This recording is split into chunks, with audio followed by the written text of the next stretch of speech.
Dear brothers, it's about quality, not quantity. So guys, it should be your conversation, the way you flow, your presence is enough for a woman to want to be around you, not how much money you spend. Dear sisters, it's about knowing your value. My sisters out there, don't be afraid to scare a guy off just because you have standards. Dear brothers, dear sisters, it's time to come together. Hey, welcome to another edition of DBDS Live. I'm your host, Mel Money. It's my brother, Karl the Coach. And listen, happy Mother's Day to all the amazing mothers out there. We truly appreciate you. And thank you for joining us. And listen, I'm pretty excited about today's show. But at the same time, there's been I would say, a very controversial weekend, especially with the passing of Kevin Samuels, who just been all over social media and so forth. So rest in peace to this brother right here. And my thing is that whether we agree or disagree, we always have to just keep in mind on how we maintain and how we converse certain things out of our spirit towards someone that we may have different perspectives from. So my condolences and prayers goes out to him and his family. And but other than that, how you doing, my brother Karl? And anything you want to add on to what I just stated? Doing good. First, happy Mother's Day to all the moms. A special shout out to my mom. Happy Mother's Day. And yeah, I'm good. I was in Miami yesterday morning. I'm in Dallas, Texas right now. So yeah, 20 plus hours rolling. That's, you know, when you got a business, got a company, I got to keep it running. But yeah, it's definitely controversial this week with things. And you know, I always tell people we can agree to disagree on stuff. And what you know, I understand the way people say was disrespect here, this and this. You know, as I tell people, I get where people are coming from, but I also say if people knew some things that you said behind closed doors about them, including some of your family and friends that were disrespectful, right? Would you want people to disrespect you after you're gone? You know, and again, I mean, as somebody said before, a clock is right twice a day. A broke clock is right twice a day.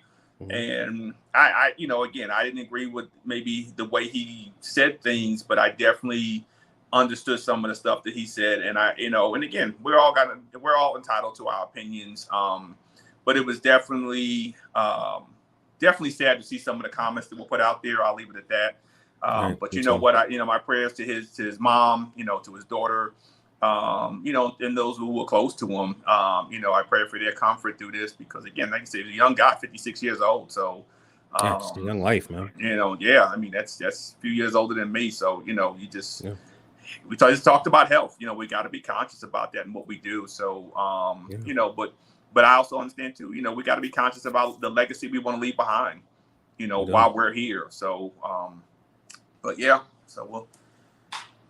Yeah, no, so much I hear what you're saying, bro. Yeah, so much to Pat. Yeah, it's Mother's Day, so I'm gonna leave the ladies alone on that right now. Yeah, so we're gonna leave you alone, sisters. Yeah, I'll address it on my main page, on my coaching page this week. So we may address it on the next King Takeover. We absolutely, we could. Because my thing is, and I won't touch too much on it because today's day is a special edition for the sisters out there, but I believe it's disgusting when people, you know, disrespect you and rejoice that you're dead. And I think that shows a lack of mental health, you know, because listen, Karl, I don't know if people believe in this, but karma is real. And the way the energy you give out to how you treat people, or, you know, regardless of you agree or disagree, karma will come right back around the block. So I agree. The karma bus doesn't do it. I mean, there was a guy that was the former commander in chief. We won't mention no names. You know, if he was to die tomorrow, I don't agree with his policy. I don't agree with much of what he says, but I wouldn't put anything disrespectful out there. You know, there's an old saying: if you have nothing nice to say, don't say anything. Exactly. You know? And so this just showed a lot of different things. But you know, like I said, we're gonna knock out this show today, and that might be something we address, because there's different avenues why this doesn't. Well, this is not a why what's taking place is not a good look for our community, and I feel like it opens a door for us to have some really hard conversations within our community, even more of what's really going on, you know, so we can get to the bottom of a lot of different things. So I think we definitely got that coming. Oh yeah, absolutely. And listen, we're going to go ahead and pivot to our show, but before doing so, I just want to let you know that our website, Dear Brothers, Dear Sisters, Listen Up, you know, the official site dedicated to healthy and monogamous relationships, is up and running. So please go ahead and check it out. Keep in mind that we have plenty of resources that you can take advantage of that can help you navigate through your personal relationships, whether you're single or whether you're starting out fresh with someone new. Carl, as well as myself, have helped countless of other people. So we do offer coaching sessions. We do offer courses up there. So please make sure you check it out. Also, we do have, it's almost about that time of the year. So it's starting to get warm outside. So what I want you to do, maybe if you're in New York, go to Central Park, get yourself a nice book. Dear Brothers, Dear Sisters, Listen Up. Have on your DBDS t-shirt and represent, you know, because we got to make love and loyalty dope again. That's what it's all about, right? Yep. Hey, we need a DBDS sundress. Oh, it's sundress season. Absolutely. Woo! Love that. So listen, today's show that we're going to talk about today is how to move on when a relationship is over. And so many people have this hard time detaching themselves emotionally, physically, spiritually from their ex. So what you think about this topic today, my brother? It's definitely a topic that needs to be discussed more and more. Somebody who was married for 20 years and went through a divorce, and went through I'll say it, a toxic divorce. Sorry to hear that, brother. Say things as we go through the show today.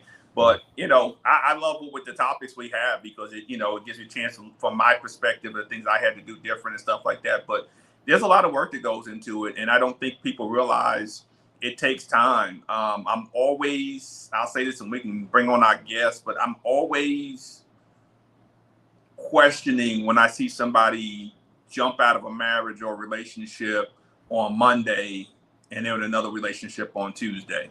Oh, you know, that happens a lot. Yeah. I mean, they're like, oh, we just met. But I'm like, okay. But met when you were in the other relationship, or, you know, there's different things to it. Mm-hmm. But we'll touch base on that. We're going to definitely dissect that, man. Yeah. People treating their relationships like if you lose your phone, get a new phone the next day. You know, it's crazy. All right, man. So listen, it's about that time to bring our guests into the studio. And the first one to join us the first time. Listen, this sister is multi-talented. She has a very long resume, which means I have to update mine, but she's down to earth. I had to reach out to her because it was just something about her. You know, when you get that energy, I call it that confidence energy, that confidence perfume I was smelling. And I'm like, I got to get her on, you know.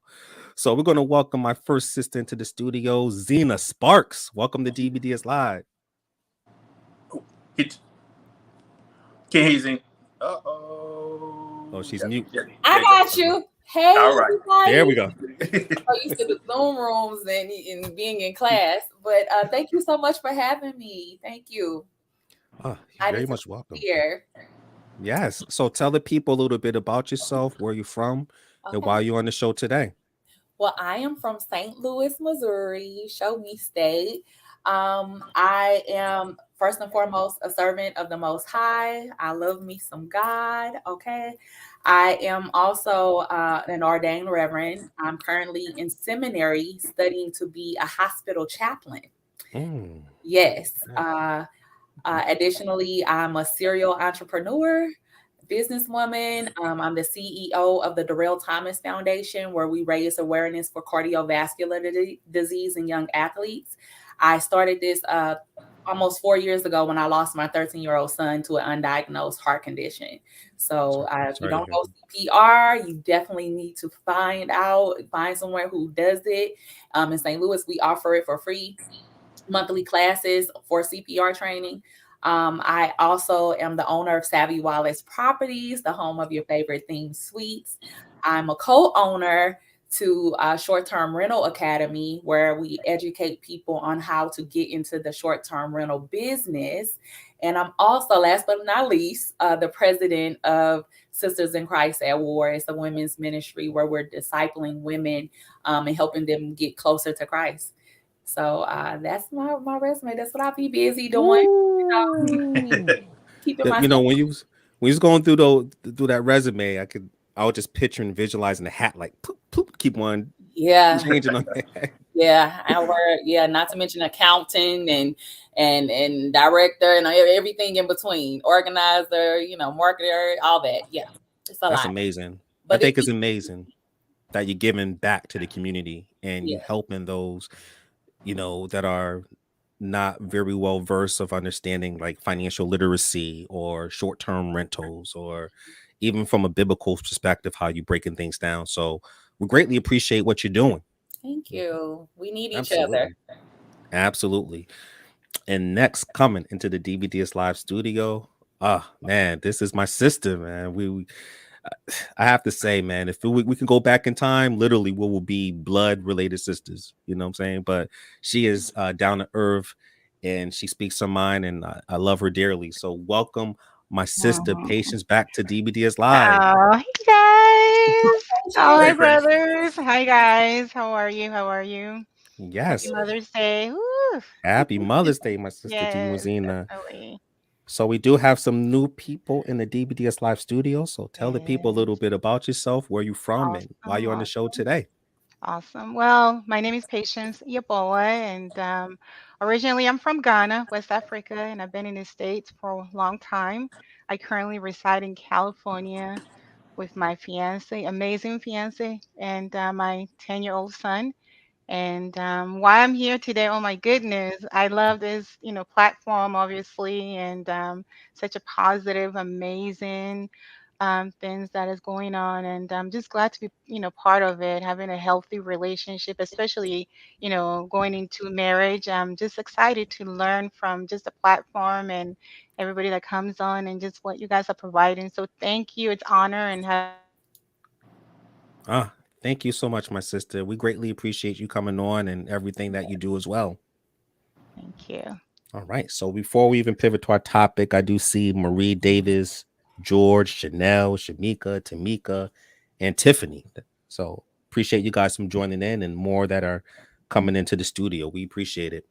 So today's show, we're going to talk about how to, get over, how to move on when a relationship is over, which a lot of people have a hard time doing. I think this is a great topic to discuss because usually I feel like the one who pushes the narrative as to like, hey, let's be friends, or the one who ends up sabotaging the relationship on a consistent basis is usually the one who doesn't want the commitment or the responsibility of the relationship, right? And I think it's so hard. It's a hard pill to swallow for a lot of people out there, because when you invest so much, it's hard to detach yourself emotionally, physically, mentally, and spiritually from your ex. So the first topic that we're going to touch on today is take time for yourself and don't jump into another relationship. All right. So let me go ahead and size this up right here. So my thing is that I believe the most important thing you can do when the relationship is over is to take care of yourself, because that emotional wound is still fresh. And if you haven't given yourself time to heal or to self-reflect, trust me, you will end up sabotaging the next relationship you jump right into if it's right away. So instead of using filler dates to fill that companionship void, and you should use self-care to get to know yourself again and break that couple identity. Do things like date yourself, or do things you always wanted to do, like go to church, read plenty of books so you can, prepare and position yourself for the right one to come into your life. So first, I'm coming to my sister Zeina. What are your thoughts on this particular topic? Woo! So this is especially hitting home for me because my 3-year divorce was just finalized April 20th. So I'm freshly divorced, and it's been a Mm, long journey. I actually filed in October, so I've had quite some time being in my singleness and getting used to that idea of singleness and what that looks like. So there's really for me no time to even prepare to think about another relationship. I know it sounds pretty, right? It looks good. Everybody wants someone, but I'm still reprogramming my mind to what my new life looks like and coming to terms with I have a new life. Um, I I too, like Coral said, you know, look a little sideways when someone is in one relationship and right. jump right into the next.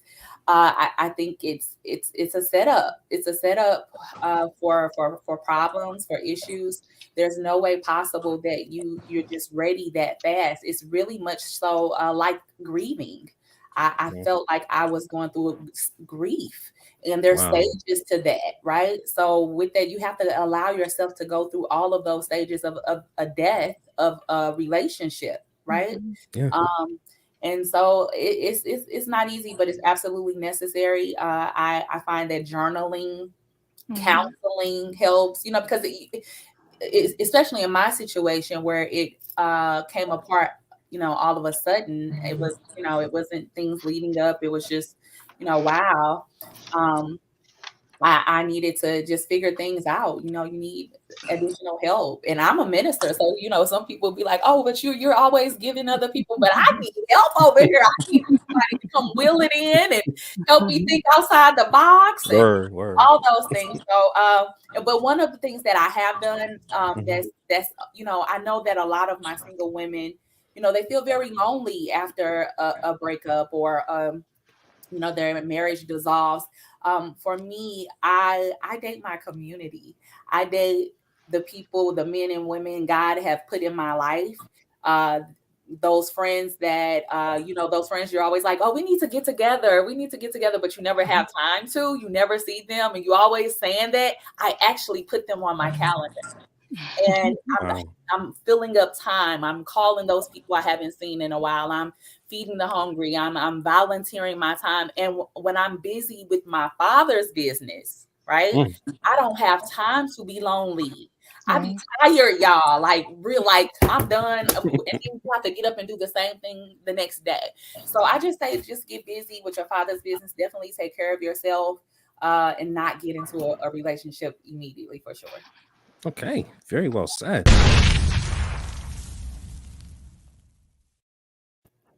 Love it. Said, I can definitely relate to you, Zena, because my thing is, I know after my tough breakup, I still, me personally, I still had obsessive thoughts about my ex. Like when I play certain songs and in the radio in my car and things like that. And what my therapist at the time, Dr. Hope, told me, he suggested for me to tap into my creative side, which was writing, because I always wanted to be an author, which I believe was like a hidden talent. Um, and that creative thought process became me filling up that void. I didn't want to become needy or try to ask my ex to come back in my life. So that helped me out tremendously. So thank you for sharing that. I'm coming to my sister Patience. What are your thoughts on this particular topic? Wow. Well, I think first of all, we have to remember that it's like you closing a chapter of your life. Obviously, when that Right. happens, and we have to realize that it's absolutely normal for you to, grieve over it, like Zena said earlier. And it's like you have lost, obviously, a romantic part of you, some relationship part of you that you have built with this individual, you know, and obviously it hurts. So acknowledging that, and dealing with that part of it, grieving it out, and then Yeah. I think one thing I've learned is like you have to learn to be satisfied with yourself, and be happy with yourself and love yourself. Because if you don't take time for yourself and love yourself, who else is going to do it? You're going to be in a relationship with yourself forever, Mm. and no man, whether you're in a relationship or not, your status loving yourself is never going to change. So I think taking time for yourself and really learning to love yourself, you know um, first of all. And then one thing I've learned is like you have to do some spring cleaning, you know, and that means really sitting down and looking at, you know, what happened, and so just really, I think, y- sorry, my computer, um, learning not to judge yourself of what happened, you know, when the emotion comes, learn to feel the emotion, deal with it, and then move on, you know, and part of something I've learned too is again focusing on self-care. Like I think Tramel mentioned it earlier, and self-care start with loving yourself. And when you have those thoughts, that come through, from the experiences that you experience from that relationship, whether longing for that person, wanting that person, whatever it is, you know, just keep loving yourself, deal with the thoughts, but learn to love yourself. And I think, again, some of the things that I've learned too is just like, um, expressing yourself, whether through writing. I think you guys have already said that, seeking counseling, talking to friends, family, and really speaking it out. Don't try to be self-isolated, And one Mhm. thing too, you have to, stop social media. And I think a lot of times, we focus so much our lives on social media, and a lot of people's life on social media is fake, That's so so when true. you're going through a relationship and you're dealing with the depth of relationship, seeing other people posting being happy, engaged, getting married, or just happy couple, that will trigger your process of healing, and it can set you back. And then unfollow ex or whoever on their families, because again, those are some of the things that honestly it stop your process of your growth, of your healing process. And one thing I've learned too is just like you have to really remember that, um, don't expect anyone to fill that void for you. You have to fill that void yourself, and that's, learned by you. Um, doing things like you said, volunteering, doing whatever you need to do, reading books, seeking help, counseling, and do not bring another person into that relationship when you're trying to heal, because Right. bringing someone else into that relationship when you're not completely healed is just going to make things worse. And unfortunately, you're not going to see clear to see what you did wrong, how things went wrong, and fix it and be a better version of you to go into the next relationship. So I think a lot of time just self-care, self-care, self-care. That's so important. I think just trying to get over um, a relationship, definitely. So Mm. Very well said. Yes, absolutely. Patience. Find things that's enjoyable. Self love is the most important aspect. You won't be attractive if you're single and complacent, but you will be attractive if you're single and content. So mhm. that's very important to know. I'm coming to my brother Carl. What is it that you may want to add to this conversation? So I'm going to speak from experience, and I'm going to speak from a couple of different angles on some things. Um, when we talk about don't jump into a relationship, even when I took time after my divorce, as much as I thought I was ready, I still wasn't ready. Um, and again, the problem is, and Zeina said, I was married for 20, almost 21 years. So, and for me, it was a rejection part when you have a spouse that's having an affair, and and that's how your marriage ends. It's hard, and you're like, you're trying to do everything. And again, not a perfect person. I'm going to go on that next topic. We talk about things where ownership for me, but it was hard. So yeah, I was wanting to get out there to see, am I still attractive? Am I, am I desirable? And that messed things up. And when talking to other people, that's what happens a lot of times. It's like the relationship ends or marriage ends, and you're like, does somebody still want me? Because why is this person, especially when you're married or with someone long term, why does this person not want me anymore? I know people use the term, well, all relationships run its course, marriages run their course. They don't run their course. People just quit. It's the end of the conversation. People quit. And usually the quitting can be twofold. There's a quitting because the other person is just unwilling to fix a problem, get help, and then making a situation worse. And then you have people who just quit and they give up on the marriage because they think the grass is greener somewhere else. That rejection hurts. So people will jump into another relationship because of that. As far as taking time for yourself, I don't have my shirt with me. I have my shirt, my slogan, date yourself, my hashtag date yourself shirt. But I was big on that. And that's when I started doing that. Things opened up. It was so much different. But there was something that took place prior to that. And I learned this from another organization. And I was reading a book, and it was called Pies. And you do it for yourself. And in some cases, people have done it and helped with your relationships and stuff. But, the P was work on your physical.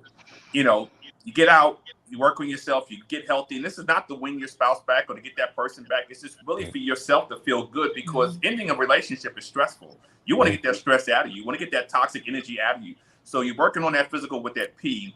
The I is working on your intellect, growing, reading books, gaining knowledge, understanding things. And I tell people, it's so funny. I've learned more these past 6 years almost about marriage than I knew about the 21 years I was married.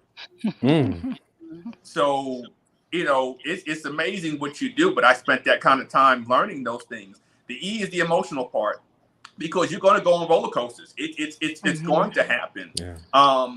And some people try to beat that emotional roller coaster by jumping into another relationship and thinking having sex with a bunch of other people is going to make it go away. No, all you're doing is damaging yourself even more. You're hurting yourself, and you're just screwing nails into your hands even more while you're doing that.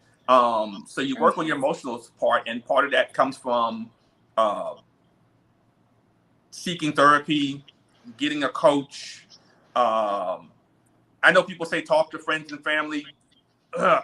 Sometimes they can be the worst thing to talk to, especially if they have not been what you've been through, because they'll say this saying, like I saw somebody post sometime, the best way to get over a relationship is to get underneath somebody else, and that's just toxic. It really is. It's a toxic sound to it, and so sometimes talk to friends and family, because they care about you so much. They want to see you happy, but they don't understand that they're really hurting you sometimes. So I always tell people, seek professional help. Yes. I'm not saying don't talk to friends and family, but seek professional help more with that. And then the S side is the spiritual side. Whatever your spiritual walk is, me being a Christian, being a minister, my thing is, my faith increased more. My prayer life increased more, even though I was going through what I went through. It's still, people are like, how do you pray in your marriage? And how, God let your marriage in. And I said, God didn't let my marriage in. This individual decided to go against God's word and decided to do what they wanted to do. Yeah. So it wasn't on me. So I tell people, work on your spiritual side, whoever you worship, work on that connection, spend that quality time, that quiet time. I'm telling you, I went sometimes in the mountain by myself and just prayed and meditated. Go to the beach, pray and meditate. It was so amazing. And when I hit that, I could take that time for myself and I could date myself. And then I can really see and learn who Karl was, because Karl was a different person for 21 years. Right.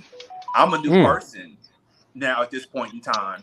And so that's why I tell people, take that time, work them pies. That's what it's called, PIES. Work them pies, physical, intellect, emotional, spiritual, work that. And do it for yourself. You're not doing it for nobody else. It just makes you a better person at the end of the day. And by being a better person, you're going to attract a better person.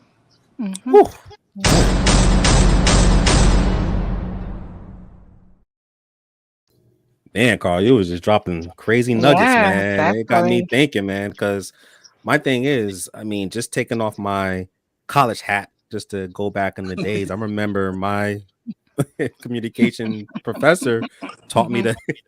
the the four components, which are the four R's when it comes to like forgiveness, which we're going to Mhm. touch on later on. But you know, one of these key components in the four R's is being responsible, which is Yeah. more than just putting the past behind you, but it's also about accepting what has happened and showing compassion to yourself.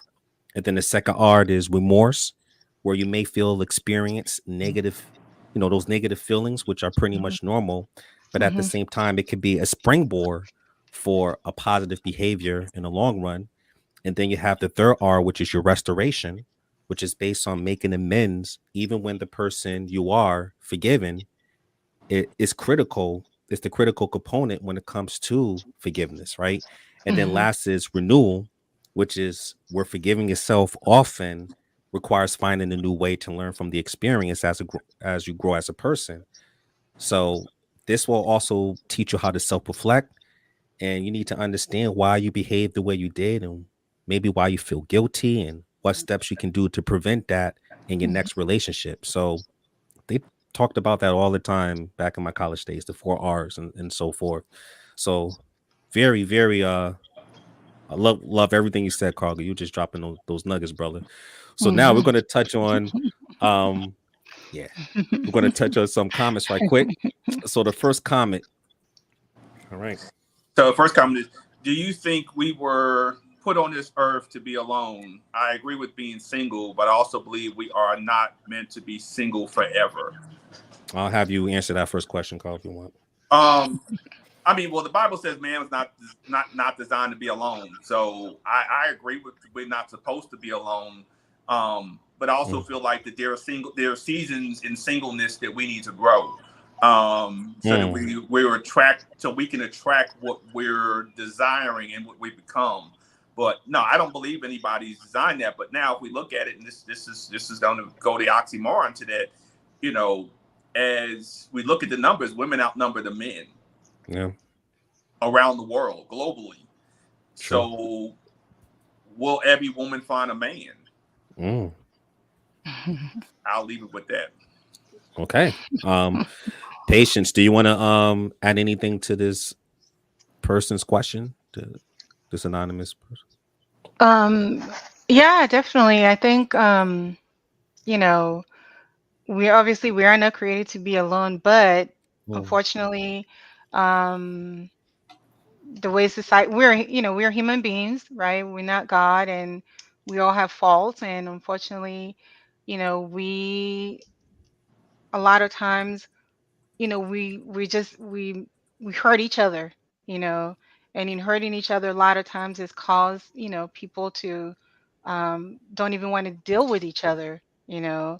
And I think in that sense, a lot of times people, you want to be alone, or it depends on your religion. Some religion may, depends on what you're going for, may cause you to be alone forever. But at the end of the day, I think as human beings, when you come out of that womb, you come into this world, to your mom with love, mm, and we are born to be loved, not to be alone. But sometimes circumstances or situations, you know, um, call for that, and unfortunately, it happens, you know.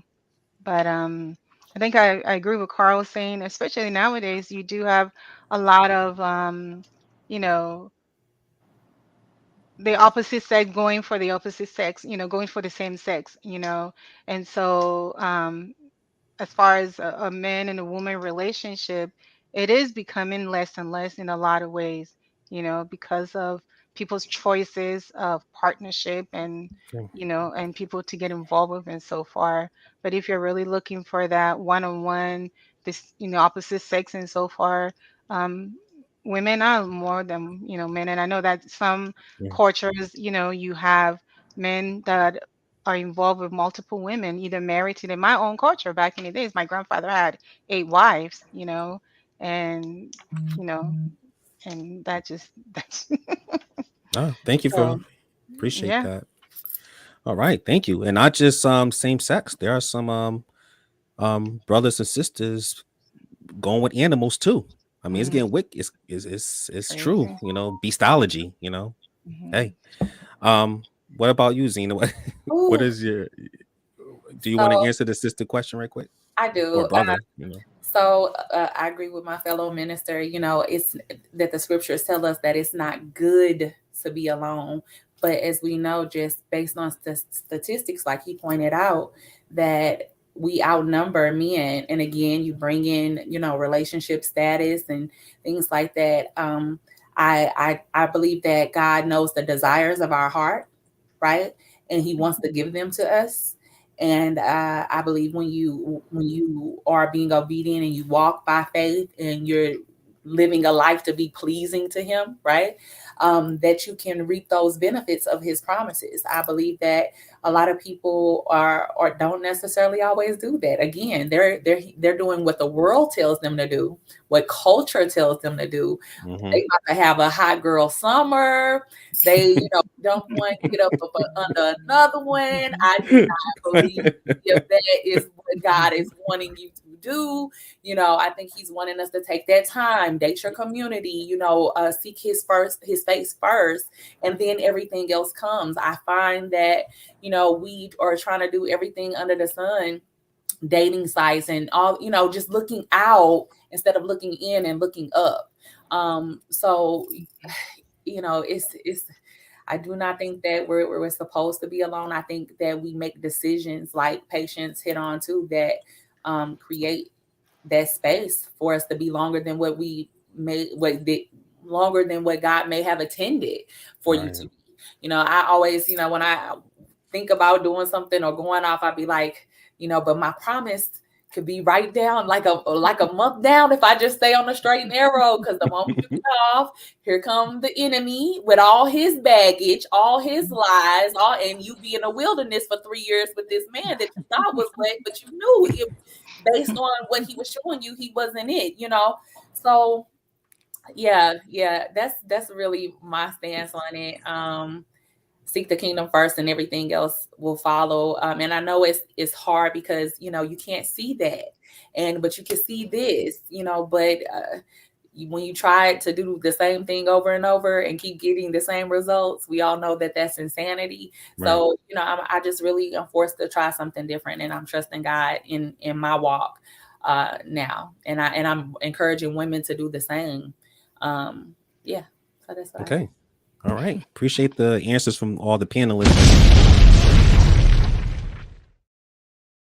I promise you, my people, I know I have anonymous questions. We have the comments. I'll get to some of them. We can't get to all of them because we got the show to run. So we'll take a couple of more comments. The next one. I'm 48 years old and have 4 kids, yet some men claim that I don't have a chance to find someone. I always end up getting hurt in the end. What advice would you give? All right. Back to you, calling that. Mm. Mm. I'm not going to say you don't have a chance. Okay. Let's just take that out the equation. Everybody has a chance. That's right. Gotcha. That's right. To find someone. I guess my question is, you know, you always end up getting hurt in the end.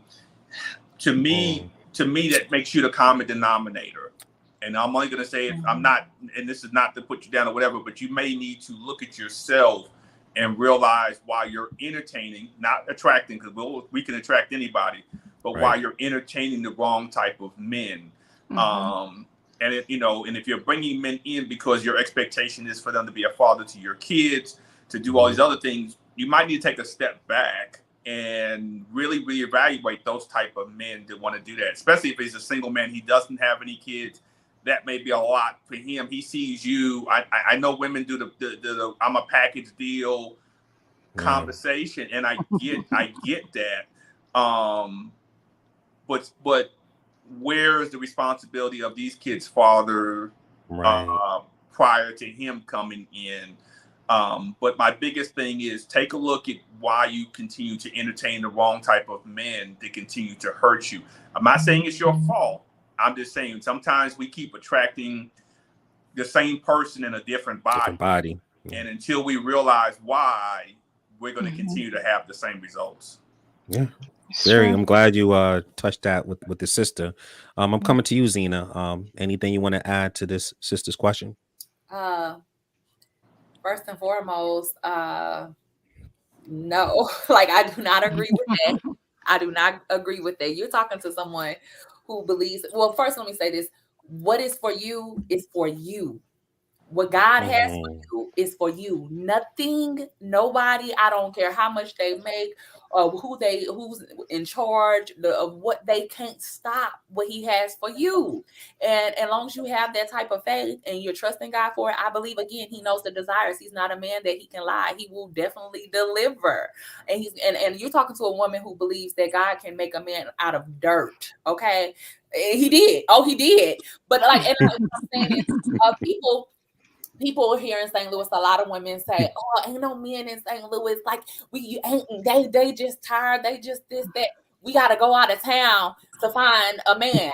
And I'm like, "Girl, I've been out of town. You know, they like that everywhere, right? You can take your whole house to go and find a man I'd rather just trust God, the maker of heaven and earth, who knows the future, the end, and everything in between, and just rely on him than to be moving all around trying to be in control again, right? But I said to those women, listen, I believe that my God is so good, so faithful, all knowing that he can make a man right now, today, out of dirt for me with a social security number, address, everybody around him got a memory of who he is, went to school with him and all that for me.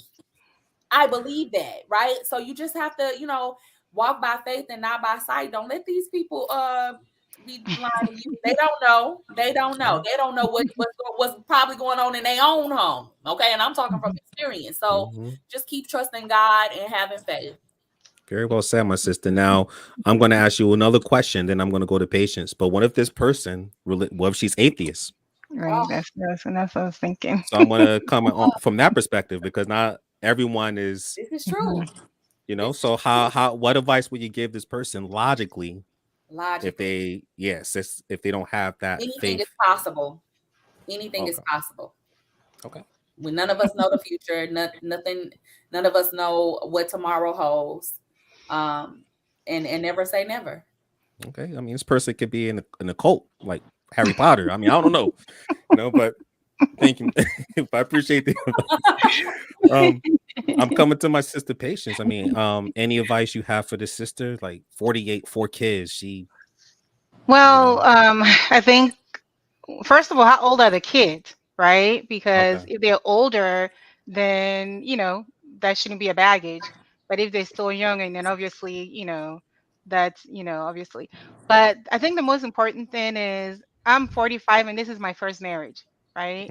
And, so when I stopped entertaining the wrong men and allowing the wrong people to be in my life, when I made that commitment, I wrote in my journal one day, I sat in front of my porch and I said, I'm no longer going to be anybody's part-time, temporarily, or any. I made a commitment to myself, and I wrote in a journal of what the type of men, and surrender to God.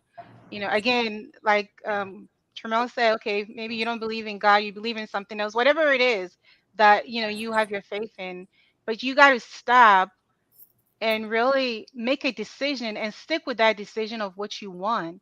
Because as long as you're allowing and settling for the same type of individuals, you are going to get this, you're going to continue getting hurt, So you really, really, really, really need to stop, think, reflect, and make a decision and stop entertaining these persons. Because when my fiance came along, trust me, I wasn't looking. My son and I went to a restaurant, walked in, and I have a husband, okay, and I didn't have to chase him. So I wasn't wearing nothing hoochie. I had on a scarf, a boot, and a mask on my face, okay, and a kid on beside me. So so when that right person come along, the kids, the everything, it ain't gonna be, a problem.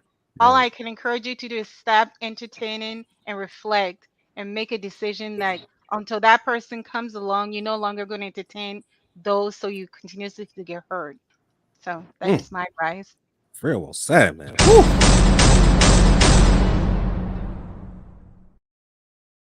Patience and Carl are blessing, dropping nuggets, dropping nuggets. So listen, we're gonna take one more question, then we're gonna hit up a commercial break. This one was an anonymous question from one of our DBDS people. It's hard to get over someone you share your life with for 8 years, even though she cheated on me with my best friend, but I still have the urge to reach out. Am I a simp? What can I do to get over her? Brother. Uh, All right, Carl. yeah. Like I said, I was married Yeah. for 20 plus years. I was with that individual for longer than that, and I got over it. It Okay. happens. You're allowing an emotional attachment to someone who showed you who they are. The fact that she cheated with your best friend. I hope he's not your friend still anymore. Man. Right. They both, you need to let them go and move forward. I mean, the best thing I can tell you, it's not about being a simp. I don't normally use that word, but my thing is you need counseling and therapy to move past it. Reaching out to her, why would you want to take her back after what she's done? I mean, this will clear line of disrespect, and she didn't respect you after 8 years. So the best thing, you gotta move on. I'm gonna talk about it later on, but you need to forgive yourself, forgive her, and move on. Cut the tie. And this falls under the soul ties. You gotta break that, and in breaking that, it's gonna take help. It's gonna take work. You gotta focus on yourself. Don't whatever attachment things that you may even have that of hers around you needs to go in your place. You need to get rid of those things. If you got pictures up, you got her clothes maybe still there, or perfume, whatever, something's lingering there, put it in the trash. It's got to go. You got to break, you got to sever every aspect of that relationship so that you can move forward and do what you have to do for you in your life, because you're missing out because you're staying in one place. I guarantee you, she's not thinking about you. No. She doing what she want to do and doing who she want to do. That's just life. That's where she's at right now. And you need to focus on you and go enjoy life before your life passes you by and you look back and say, "Oh, I missed out on 30 years because of somebody that I had 8 years with." Don't do it. Yeah, good answer, Carl. Man, you see issues that we have on the sister side and on the brother side, and man, that's cheat on with your best friend. I mean, like Carl said, I hope he's no longer your friend. I'll Right. come to my sister Patience. Any advice you want to give this brother? Well, first of all, I'm sorry that happened to you. And second of all, I think, oh, wow. Mm. I mean, all I can advise you is, again, first of all, is you want to reach out to this person. Like, what are you expecting to gain or get out of Good reaching out to question. them? Mm. If they didn't respect or love you enough and they did what they did and was your friend, I mean, what really is there to even reach out to for? Wow. So I think when you have to really, again, sit back and look at the big picture, and find, not holding, grudges, but really, seeing really, like, what benefit is it going to be for me to gain from this relationship when, when I was in it for 8 years, what happened, and I think when you're able to really sit back and reflect on that relationship and what went wrong, that will help you to kind of want to move on, to a better person. But the best part will be just you heal yourself, heal yourself and get all the help that you need so that you can move on to a better place and a better you, so that you can make room, and be available for the next person, that may come along. Because if you continue holding on to this individual, you're never going to get out of that spot, and you're going to miss out on someone that is truly, is for you out there. So you can have one foot here and one foot there. Get your whole foot out of that relationship, and and and reflect and get out of it, definitely. So my advice to you is really, what there's nothing there to gain. Reaching out to her is not going to bring you anything but misery and hurt and longing for whatever transpired, and it's going to cause you to set you back from your grief and your process and healing process, so don't don't reach back Appreciate out. that. Hmm. Thank you so much, my sister. Appreciate that. Zeina, any advice you have for this brother from I this think experience? my peers here said everything that I would have said.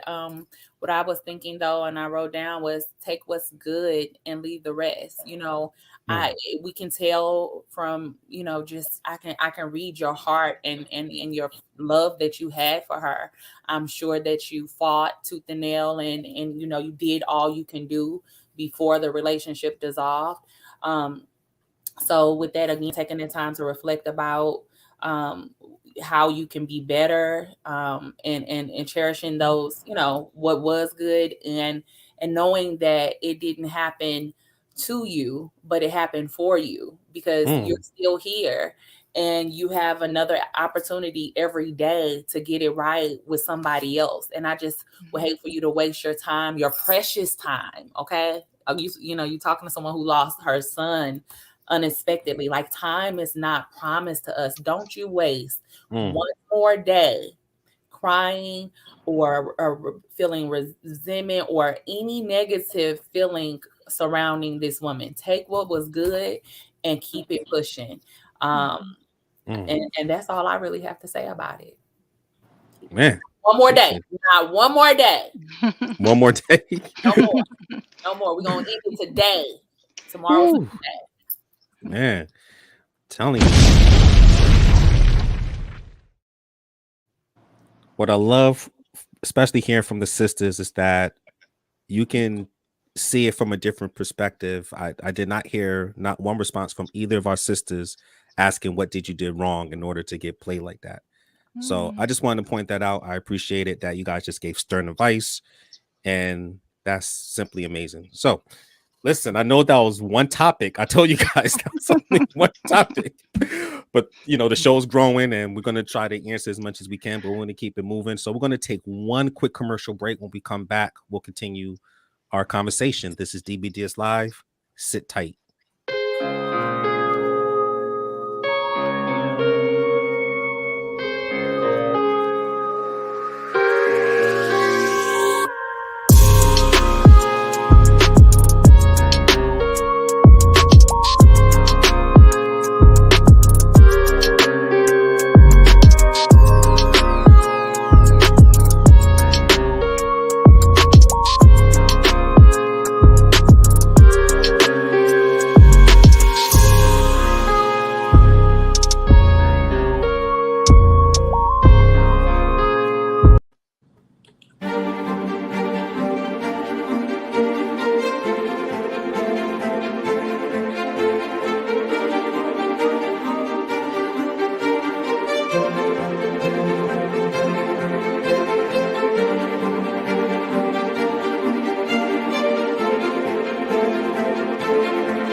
Hey, welcome back, my people. Welcome back to DBDS Live. I'm here with the lovely Zeina, my DBDS sister Patience, and my Yay. brother Carl the Coach. And we've been talking about, listen, how to move on when the relationship is over. And before we pivot to our next topic, let me just give some quick shout outs to those that are watching on YouTube and Facebook. So shout out to my sister Samantha, Shantavia, appreciate you. Latoya Watson, we need you back on the show. Shout out to Latoya. Mhm. Sugar Harrell, my sister Jasmine. Jasmine, okay. Melly Mells. It's only one Mel, that's me, but Melly Mells. All right. My brother Jerome, my brother Artif on my personal page. He is tuning in from India, Bangalore, India. Appreciate you on the other side of the Awesome. world.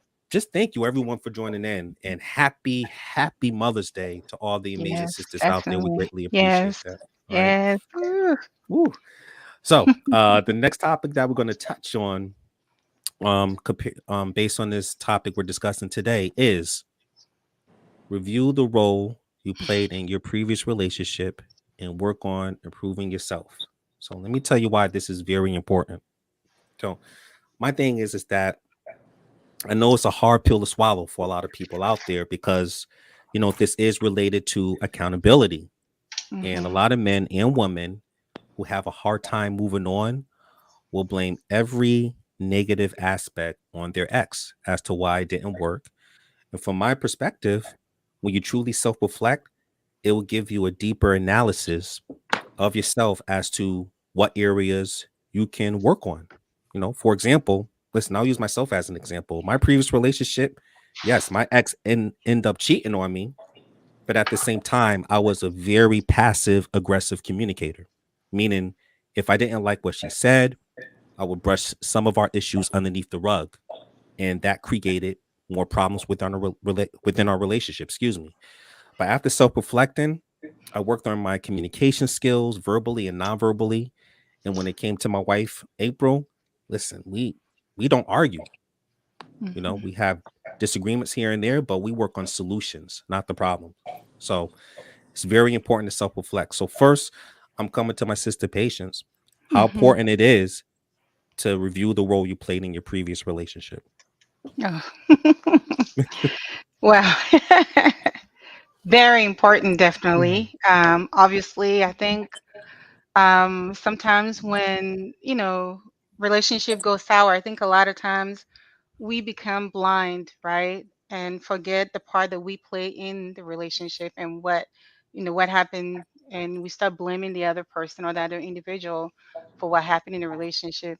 So I think reviewing, the role that we play will help us to stop obviously blaming the other person, and help us to take accountability and take responsibility in what happened in that relationship, what went wrong. And taking responsibility means that you acknowledging what happened, obviously, and you take ownership of that, you know, whatever happened in that relationship, and you're able to, own it and reflect on it and be able to accept, all the things that came along with it. And I think also, you know, you taking that ownership and reflecting on it help you to grow, will help you to grow as a person. It will help you to grow going into the next relationship, the next chapter in your life. Because when you continuously pointing that finger, you don't take responsibility, you don't grow, Mm, and you're stuck, in one spot, and it's everybody else's fault, mm, And I think that I dated someone prior to my, current relationship. I dated someone that the finger was pointed, you know, at his ex. And so when that came into play for me, I end up saying, you know what? There's always three sides to every story: yours, theirs, and then the truth. And mm, until you're able right. to really, if I hear her side, it's going to be different. I hear your side, it's going to be different, and it's the truth. So I don't want to know, and I don't want to take side of what happened. Deal with it and move on, you know. And I think when you deal with it, you start becoming victimized by what happened. And Mhm, a lot of times, we get stuck and I'm the victim, I'm the victim. mm, But, in relationship, again, there's two people and we're two people with fault. And, when mm, we're put together, it's bound to happen. So reflecting, dealing with it, and not pointing fingers, but taking responsibility and accountability for what happened in that relationship will help you to grow, to be better in the next relationship. mm. Okay. Yeah, very well said, my sister. My sister Hmm. just dropped the mic. Yeah. I mean, a lot of people tend to forget that whatever flaws your ex had, you also have flaws as well that Hmm. your ex didn't like. And countless others that people experience in your previous relationships before that one. But people tend to paint as if they're perfect and everything was just that other person's fault. Like they did nothing in a relationship. It's like two people robbing the bank. One is the getaway driver and the other one is literally in the bank. And just because you didn't go in the bank to rob, you still was the getaway driver. You know, you was doing something wrong. You know, so I'm coming to my sister Zeina. What are your thoughts on this particular topic?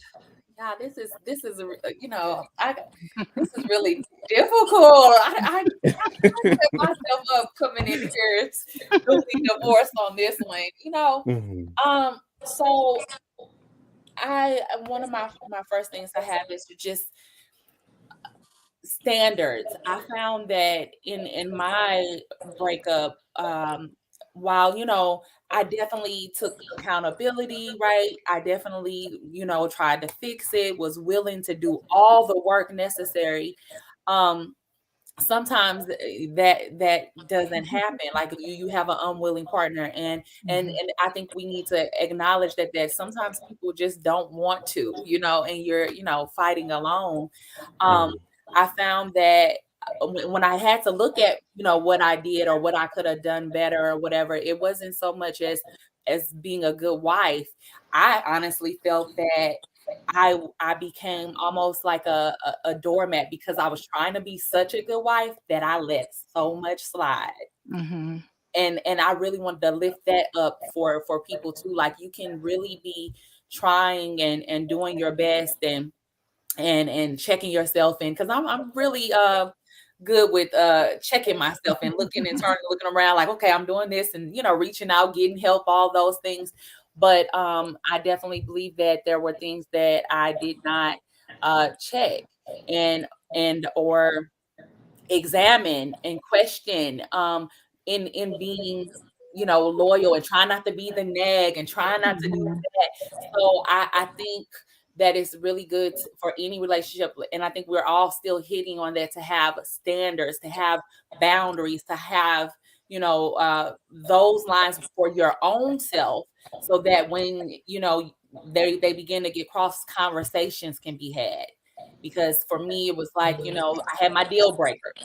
Deal breakers being infidelity, you know, going crazy, stealing, you know, leaving the house, you know, just some deal breakers. But I didn't think about the deal breaker of emotional unattachment, not being there mentally, just checking out of those things. And I saw that, but I was so committed in, you know, the other things that I totally forgot those things.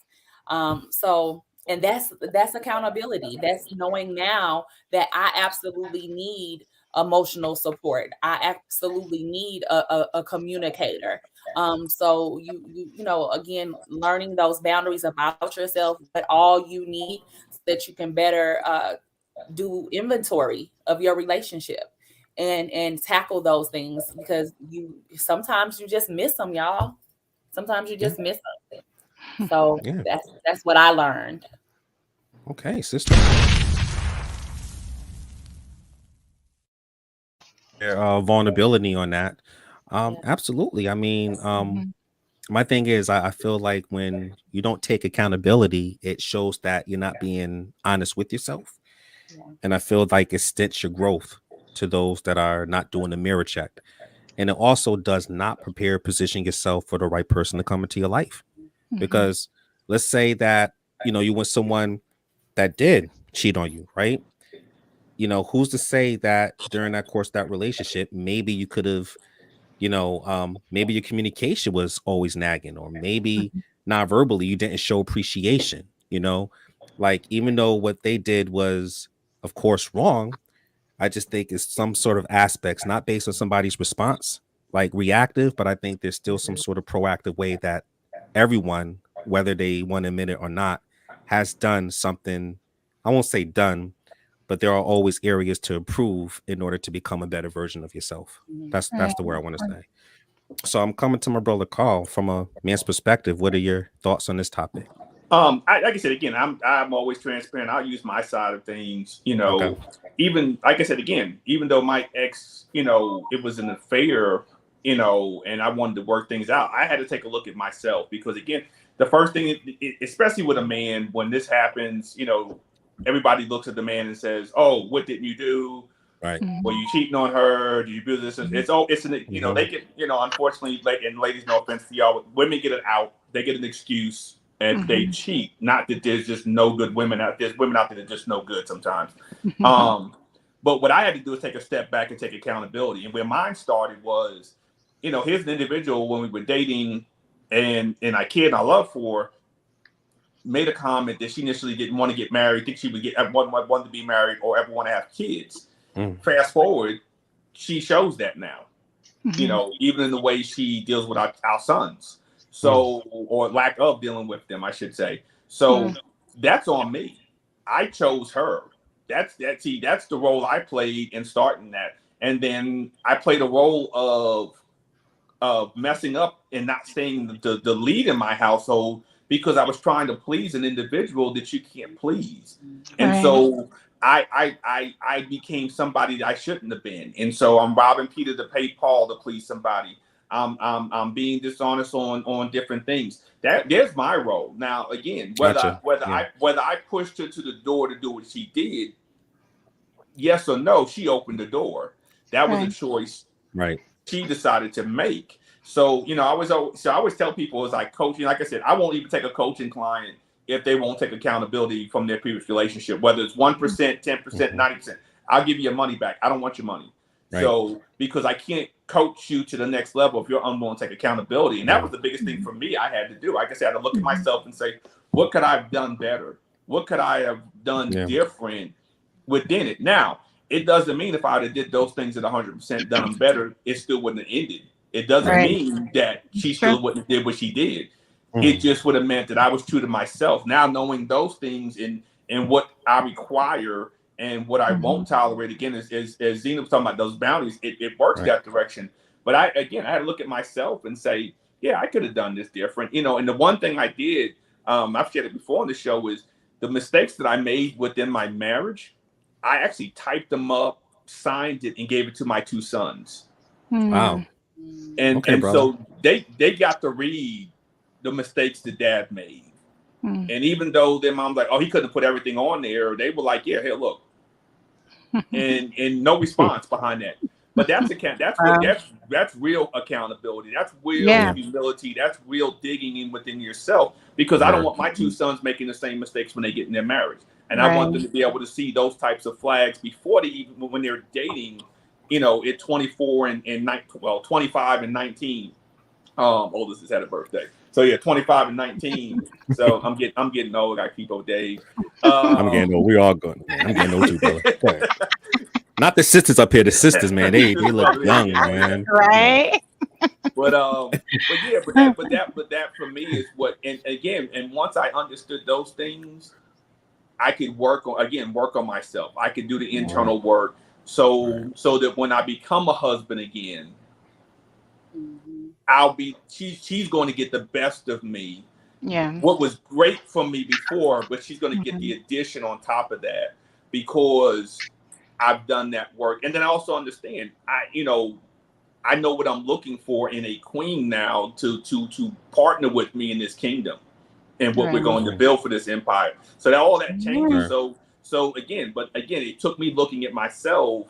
You know, I mean, some people try to be sympathetic, and I was like, nah, I wasn't perfect. No, I wasn't perfect. No, you know, but you still don't deserve those types of things to happen. But it did. So again, for me, with self-reflecting and saying, I could have done this different. I should have did this. I should have did that. You know, there were times I should have put my foot down. There were people that should have been kicked out of our circle. You know, boundaries put up against family, and I didn't. That's on me. As, you know, how can I conduct leadership if I'm not acting in the role I need to be in? So that's where I can take the responsibility in my life for what went wrong in my marriage. That's good. Okay.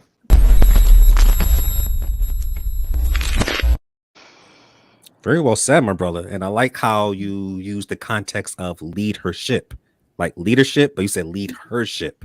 Right. And I caught on to that. So, man, Used to be a rapper, huh? Lead her ship. That sounds like a metaphor, you know. It's better out there. Like, I'm from New York. I'm from NYC. That's hot, man. It flew over my head at first, and then I'm like, okay, I caught on to it. Very well said, my brother. I appreciate it. Listen, we're gonna go to some comments right quick, but before doing so, shout out to Malik, my sister Sheena. Thank you for tuning in. My sister Elizabeth. Elizabeth. Great to see you. And my sister Karina Rodriguez. Thank you for tuning in. More people coming into the studio. So the first comment that we're going to pull up right quick is, all right. Love that patience. Feel the emotions and go through and move forward. Go through it and move forward. Yeah. Okay, appreciate that. Some people use God as a way to possibly sabotage a blessing because they end up waiting instead of putting in the work to attract that special person. That's true. Okay. Next one. Oh, from Morpheus. Get him, Carl. like your pit bull. Get him, Carl. Get him. All right. Next one from my brother Floyd. One thing I do was, I guess, totally heal and become the person that I wanted to attract. Until I did that, I kept on attracting the same person. I guess the same person. Mm-hmm. Yes, and continue, Floyd. Okay. Yeah. Tell me even COVID. Don't tell me what God can't do when you are truly ready and you are tired of being sick and tired. I got you. Yeah. Okay, got you, Floyd. Next comment right quick. You won't lose women chasing excellence, but you won't achieve excellence chasing women. Okay, we got, I guess, more rappers. Next one. Okay.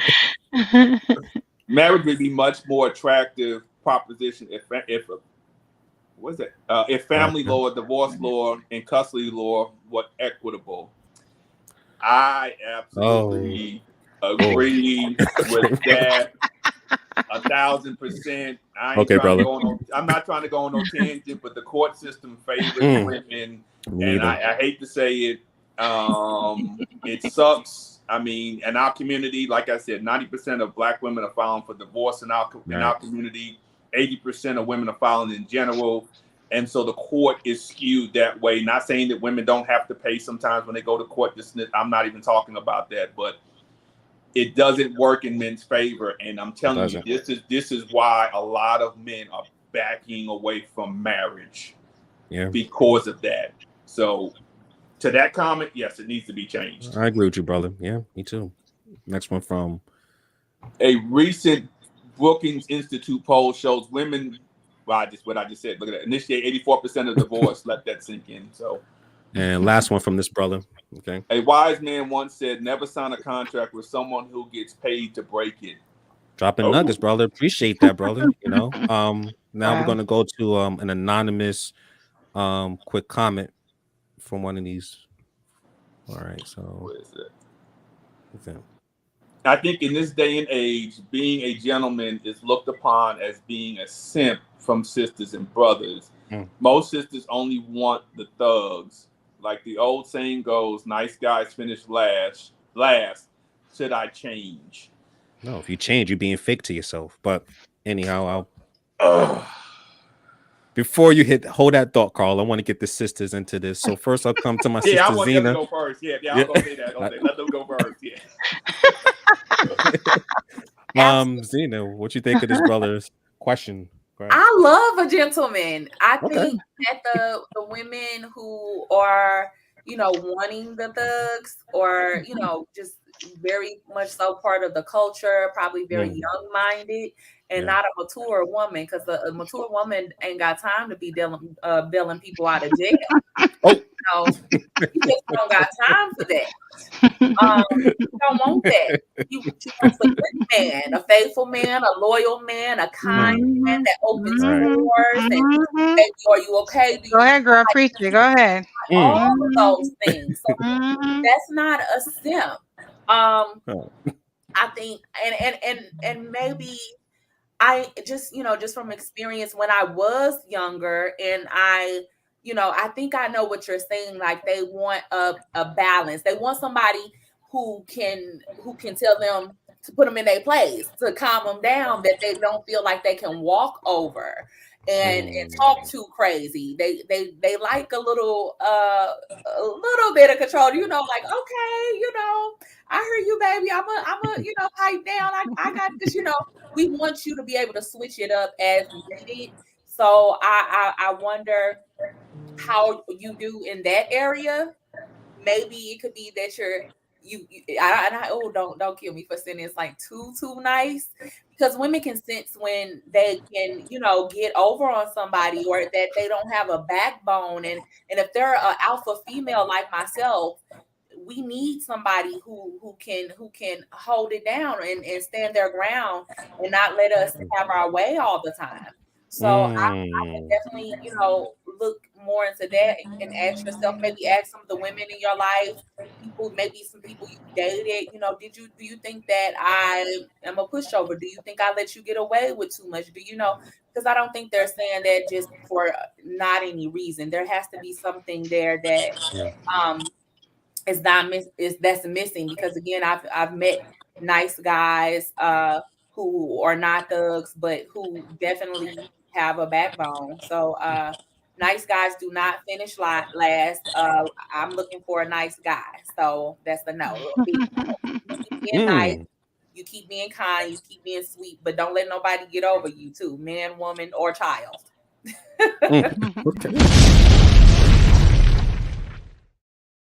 Very well said, and I'm glad you pointed that out. Now I'm going to ask you another question, Zeina. Then I'm going to move to Patience to help this brother out. Okay. And a lot of people use this narrative because they talk about Russell and Sierra.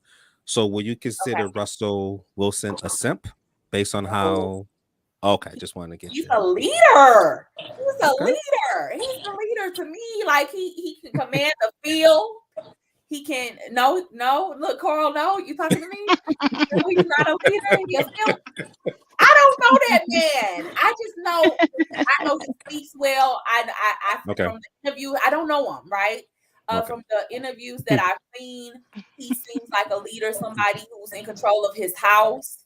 I love how he's accepted his stepson into his life. These are all good, great qualities to me. I don't know what they, I don't know. Look, Carl. I wonder who Carl. He must know something I don't know. I don't know, man. I don't. You keep giving that look. I'm gonna have to put up this comment right here. This comment. Fun. He looks fun. He looks like he's into his wife. He makes her, feel sexy, like all of those things. So I'm gonna say no. He don't look like a simp. All right, keep it up, Zeina. Okay, I'm putting it back up here. Keep it up. Look, see that face? All right, keep it up. All right, so that's funny. I'm coming to you, Patience. What advice you have for this brother? Do you think it should change? I mean, now what is he changing from? Being nice guy or being a thug? Which one is he? From being a nice guy. Nice guy to the thug. Oh, okay. So okay. Well, first of all, I think, wow.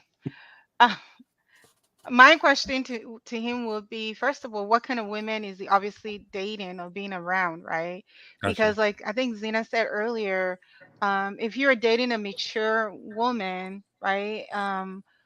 A lot of times, for me, when I was dating before I met Floyd, and if I went out, I wasn't because of where I am in my life. I was looking for a man, a leader. I wasn't looking for a thug. I wasn't looking for someone that's gonna, belittle me or look down on me or wear their pants to their butt when they walk in. I was looking for a gentleman. So, somebody with hey, I'm looking to retire soon. Like I'm looking for a future, just somebody that I can share those things with. So, I didn't look for that because of the physical appearance of, a thug, because that's not interested, it wasn't interesting to me. And a gentleman, I mean, my fiance teaching my son how to be a gentleman, opening the door for me, the car door. My son, when I pick him, he's 10 years old. No matter where we go, he will run, even if I'm inside the car, to open the car door for me, to get out and to come inside, And so being a gentleman, that's sexy, that's beautiful, that's Wow. amazing. But Mm, I think, again, it all depends on the type of woman or women that you're dealing with. okay. If you're dealing with a young-minded women, who love that thug life, and that's what attract them, and obviously that's what you're going to get. But if you are attracting, you know classy women or older Hmm. women, and know what they want and who they are, then they should appreciate you for that gentleness that you bring to the table. So I think, brother, um don't change who you are. And I think Zena said it right. Really go back and ask some of these women that you have dated in the past and find out, hey, what makes them, you know, um, what make them feel or make you feel like you're a simp? What is it about you? What are you doing? And then, just like it goes along with everything that we've been talking about today, reflecting, taking accountability, and really making changes about yourself, so that you will not lose who you are, and be true to yourself. And then you be able to step into, that role that you are meant to play, and lead that queen that come into your life. But if you don't reflect and look and make changes, you're going to get stuck and continuously be with these type of women who, taking advantage of you, or Yeah. making you feel like you're less than when you really not, because when the true person is out there, when they come, you'll know. So don't change for the best, to be better, not to be what you're not. That's my advice to you. Mm, okay. Mhm.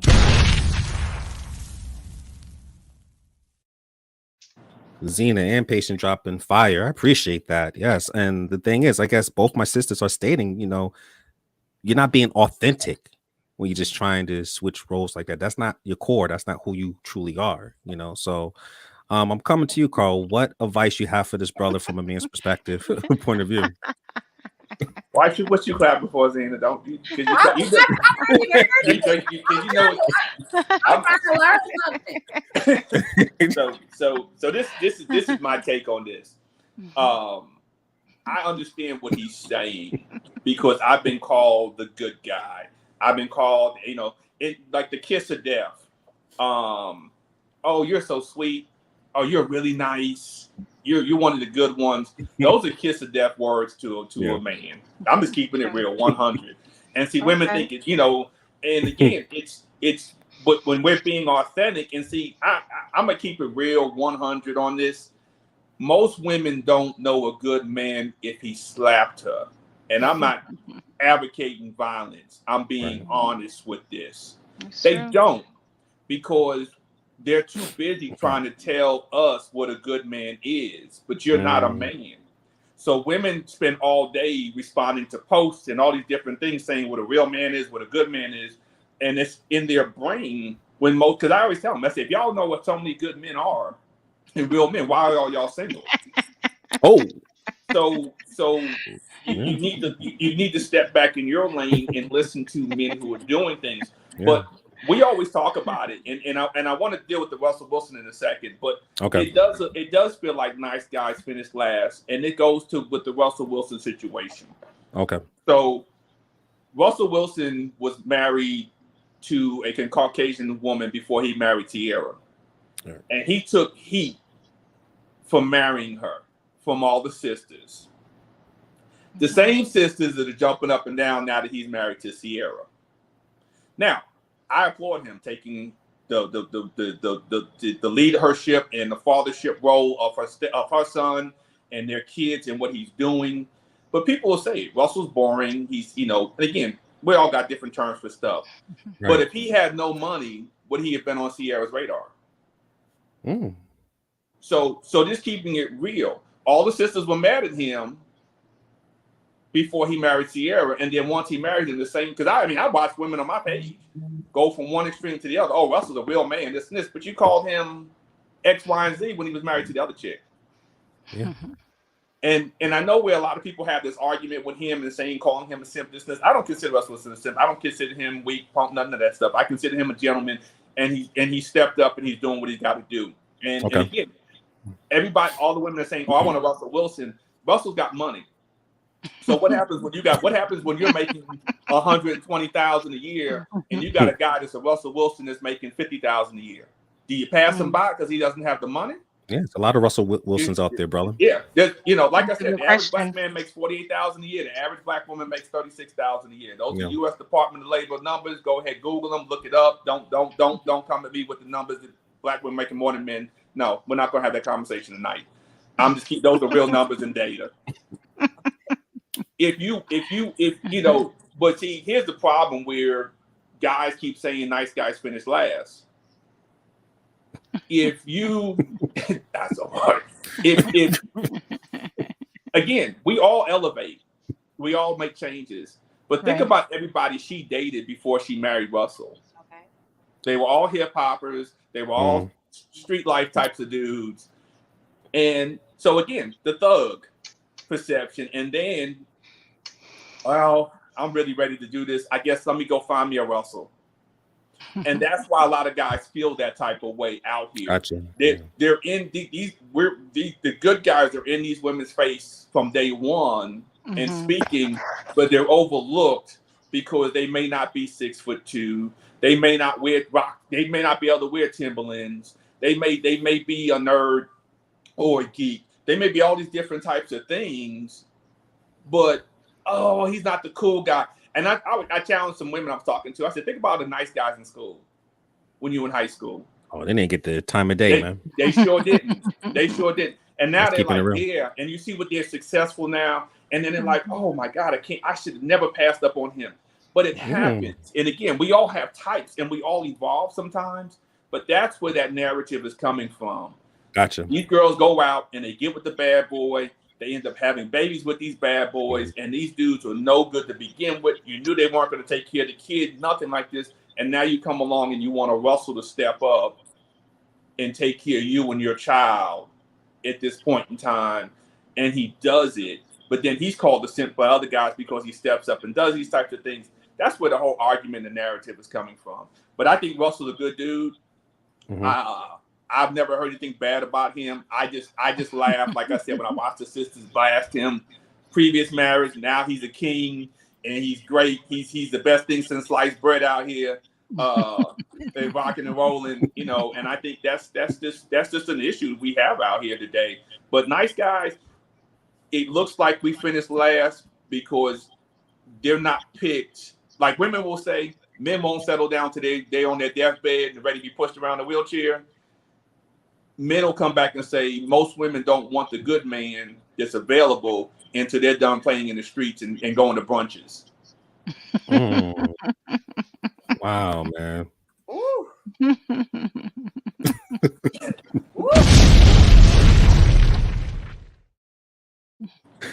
Man, well said. I can definitely relate to that. I think for my early advantage back in the day, what helped me to attract the women towards me was my popularity. I think if I didn't have my popularity, people would have just looked at me like the geek that like to read comic books and things like that, and it would have passed my skinny ass over, and dated the jock or the football player, whatever the case that may be. So yeah, I mean, I like your insight. Very well said. I'm going to come to one more anonymous comment, and then we're going to continue on with the show. All right. So next one right here. The kind of woman I attract are the ones who always try using me for my money. I have to admit, I do splurge on them because I want to show them that I'm a provider. Should I change the way I date? Let me just go first, man. Okay, gotcha. Bro, you're being a simp. I can't even say it no other way, man. Yeah. If you leave with your money, they're gonna take you for your money. It's just that simple. Mm-hmm. I actually did a show, Take Money and Sex Off the Table in a Relationship. I did with one of the ladies watching the show tonight, Latoya. But it's real. Put your money up, bro. You It's leading with his wallet, man. You know what I'm saying? You're not showing them you're a provider. You're showing them that you're soft. You're showing them that you're accessible, that you're an ATM machine. That's all you're showing them. And you can do all you want to do, and they're going to keep taking it. It is not your responsibility to provide for a woman. It's not your wife. It is not your responsibility to provide for somebody that you're not even trying to put a ring on their finger. Splurging on them for what? That's not showing them nothing. You splurge on them with your character. Splurge on them with your prayers. Splurge on them with your emotional support. Splurge on them with your sympathy. Splurge on them by being a listening ear and a support for them there. Put your wallet up, bro, because I'm telling you, if you're leading with your wallet and they see that and they giddy up, I'm telling you, bro, all they doing is sticking that debit card in the side of your ribs like an ATM machine and is doing withdrawals. And I'm telling you, I'm telling you, I don't care how much money you got, you're wasting it. You're wasting money on some people that's not there. You find yourself a queen that you're willing to go and to Jared's or wherever and go get a ring for. At that point in time, you make that type of financial investment. But paying for trips and paying their bills and paying their car note and paying all this other stuff, man, I'm telling y'all, it's not our responsibility. They were paying that before they started seeing and dating you. That is not your role as a provider before you start in a full-out relationship with somebody. That narrative needs to change. And see, that goes back to what we just talked about. There are some women that feel like you only a good man if you're paying for everything for them. That is crap. Man, just drop the classes session.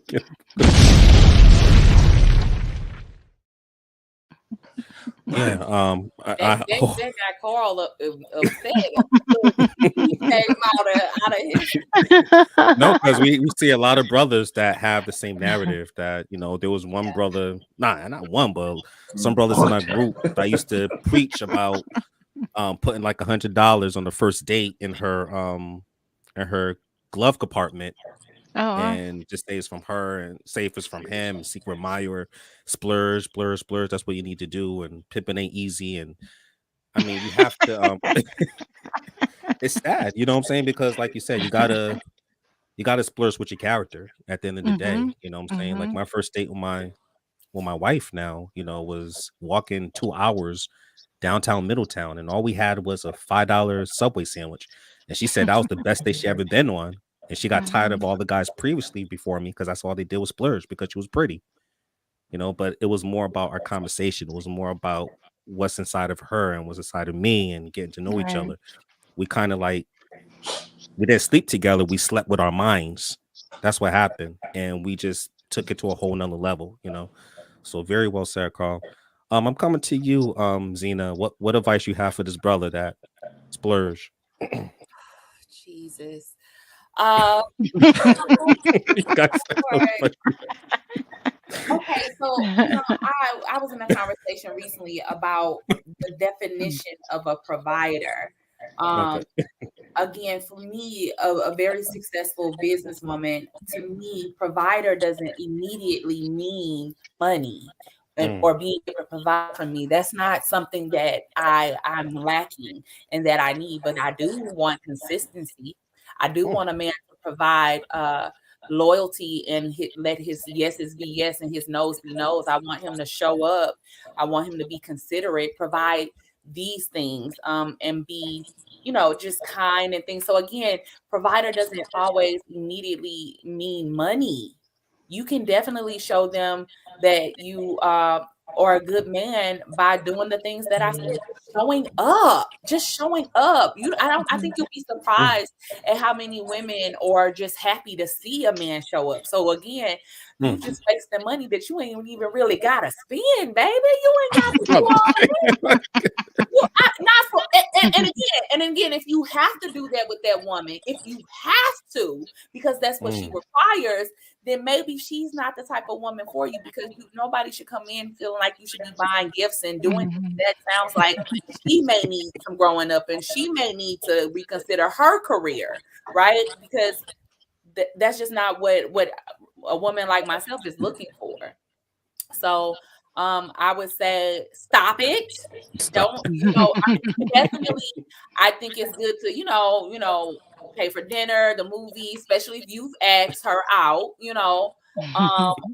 but I don't know what splurging means. Listen, and I be really surprised by this, y'all, because nobody ever did that to me. I've never experienced it. I'm kind of a little jealous over here. But at the same time, I have to be real. I have to be honest with you that that's not a real woman's not seeking those things. Just show up and be who you are, be authentic, and have fun. And put your wallet up, okay?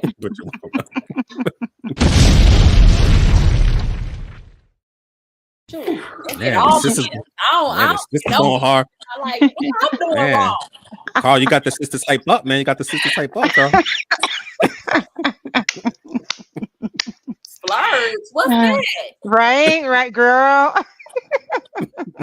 Where you live at? Oh my gosh, that's funny. Yeah. Oh man. Oh my goodness. Man. Run, Forrest, run. Run, Forrest, run. Down, Florida. All right, so we're coming to my sister, Patience. Wow. What advice you have for this brother? I mean, do you agree that put your wallet up? I mean, you think he's overdoing it? Negative. He's overdoing it, definitely. Okay, gotcha. Yeah, no, definitely you're overdoing it. I think for me, what attracted Floyd to me, other many qualities, but one of the things that he did for me when we met, and I remember we were on the phone talking, there was two things. One, I took my car in for service, and of course they give me a list of things that needed to be done. So him and I were on the phone, and we were just talking, and then I think he had asked me what I did for the day or something. I was telling him what happened, and I remember he said, "Hey, if you don't mind, can you send me a picture of the things that they asked you to do? I have some mechanic friends, so I can, have them look into it and, and go from there if you don't mind." And I'm like, really? Okay, because again, that have never been done for me before. A man that is willing to. He was like a leader from day one, and he showed me that he wasn't providing for me financially, but that he have resources that um that he's able to tap into, and I think that was so attractive to me. So I think, again, it all depends on the type of women that he or that you are really at, that you are dating. And the bottom line is the type of women. So, if, and unfortunately, I mean, if that's how you are doing it, and, then yeah, of course you need to change, because, the woman, I think, they all have said it earlier, you have to show your character, you have to show you care, you have to show up, and you have to be a leader. And those are things that, because a lot of us, like Zeina said, I'm you know, naturally, I was well off on my own, so having my partner now is just as an addition to, to having him. And I love that, you know what I'm saying? So I think, when you come in with, your wallet, and like the relationship, basically that's what it become, that wallet, versus everything else that goes along with it. So, get to know that person, have conversation with them, do things other than the money aspect of it. And if that person really want to be with you, and they see your character, they see that you show up, and those are the things that attract them to you, then obviously you find your queen. Other than that, brother, put your money away and just, run. Like Floyd said, run, Forrest, run, because those are the wrong women that you're dealing with. Man, what a great and amazing discussion, and very well said, Patience. I mean, I'm sure the brother get the message. We'll take a few more comments and then we're gonna hit up a quick commercial break. So next one we'll go to this brother right here again. Single moms try to raise their sons to be the good man that they wouldn't have dated in their prime, but now wish they did. Single moms try to raise their sons. Okay. He said, I have over 8 figures in disposable income, no debt, good health, no kids. What is missing from my life? Well, brother, set up a session. Yeah, set up a session. I'll break it down for you. Yeah. We'll go to Elizabeth.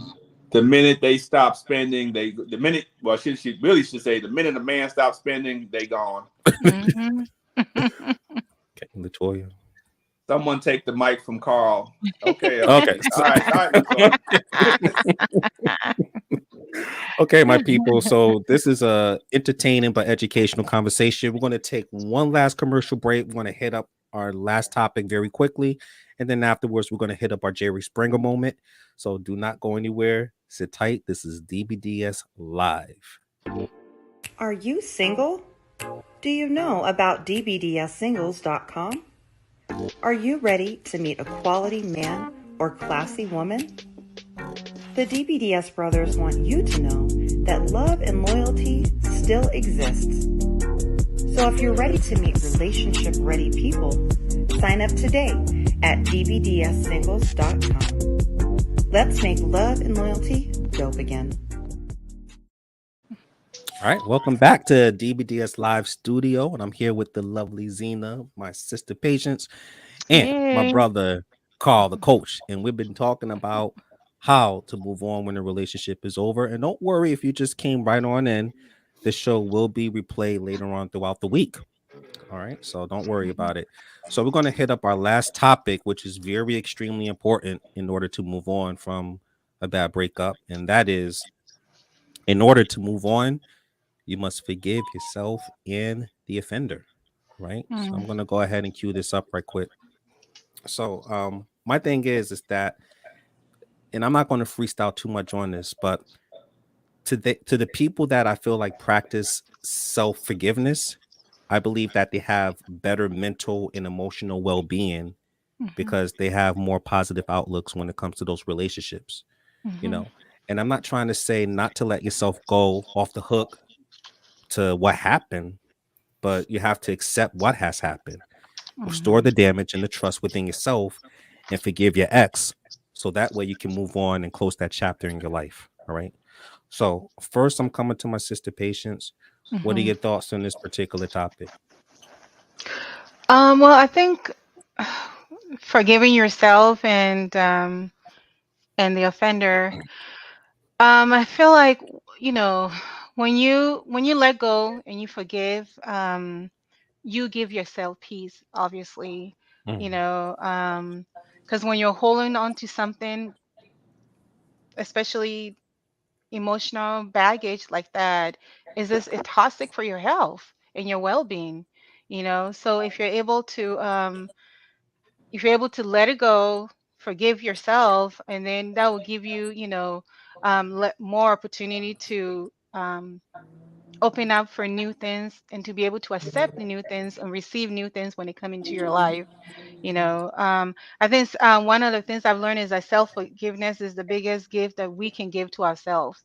You know, we need to, you know, obviously it begins by you accepting responsibility for whatever transpire in the relationship that you are in, you know, and then learn from what happened, you know. And I think we talked about earlier, you know, stop pointing the finger of the other person and just taking responsibility. And in that way, it, you know, it helps you to focus, you know, what happened in the past, and then you can move on to the future if you're able to forgive yourself, you know.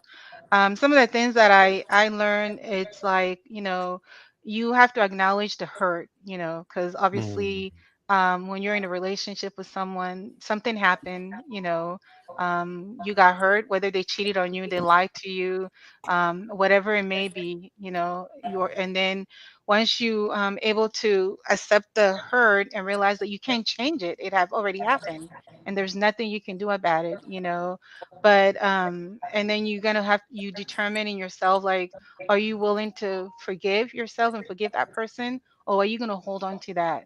you know and when you're able um to let go, in a lot of ways it helps you to repair that relationship in yourself and in that person, because a lot of times, some relationships, obviously you're not willing to go back there, like No. we talked earlier, we can go back there, but we can, look at what happened and grow from it, take that experience that we learned from that relationship, and then, grow whatever what it teaches us, learn from that, and then we're able to move on, and again, moving on and saying that, hey, you know what, I was hurt by this is what happened, what, I forgive you, and that it frees you, it frees you as a person, it free your mental health, it free your well-being, it free your heart, because you're not walking around with this heavy load, that is, hanging over yourself, is Double. that my cue to be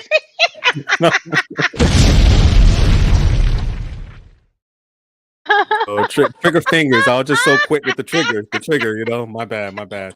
Well, very well said. I like what you stated. With it brings Mhm, peace, because the thing is, when people don't forgive themselves sometimes, or forgive the offender, they become mhm, bitter. At the end of the day.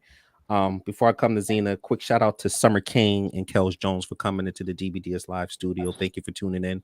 I'm coming to you, Zeina. What is it that you want to add to this conversation, and how important it is to forgive yourself and the offender? Again, being very transparent coming out of a divorce. Um, just from experience, I can say that it takes time. It takes time, especially if in my case, was betrayed, lied to, cheated on. It's very hurtful, and while I really immediately was ready to do the work, ready to forgive, and just ready, it's 7 months now later, and yeah, I still get angry, and I'm mhm, divorced now. I still think, mhm, you have triggers. You know, I did really good early on. I was like, okay, man, all right, okay, I can, because people, we're human. We all have hurt and Mhm. have been hurting. So I just go first with that. Like, we all fall short. We all make mistakes. And we all come from childhood traumas, different things that play a mhm, part into that. You Right, have to recognize that, just in dealing with all humans, right? right. So that was the first thing for me. Like, okay, none of us are perfect. None of us have mhm, it all figured out. Okay, I forgive you for that. Especially if they have a sincere heart. They're sorry. They're apologetic. For me, again, it's still very much grief. It's still the death of something. You can forgive, but you have to go through those different stages of Yeah. grief, right? Anger and confusion, and I don't know all the stages, but I know that anger one for sure.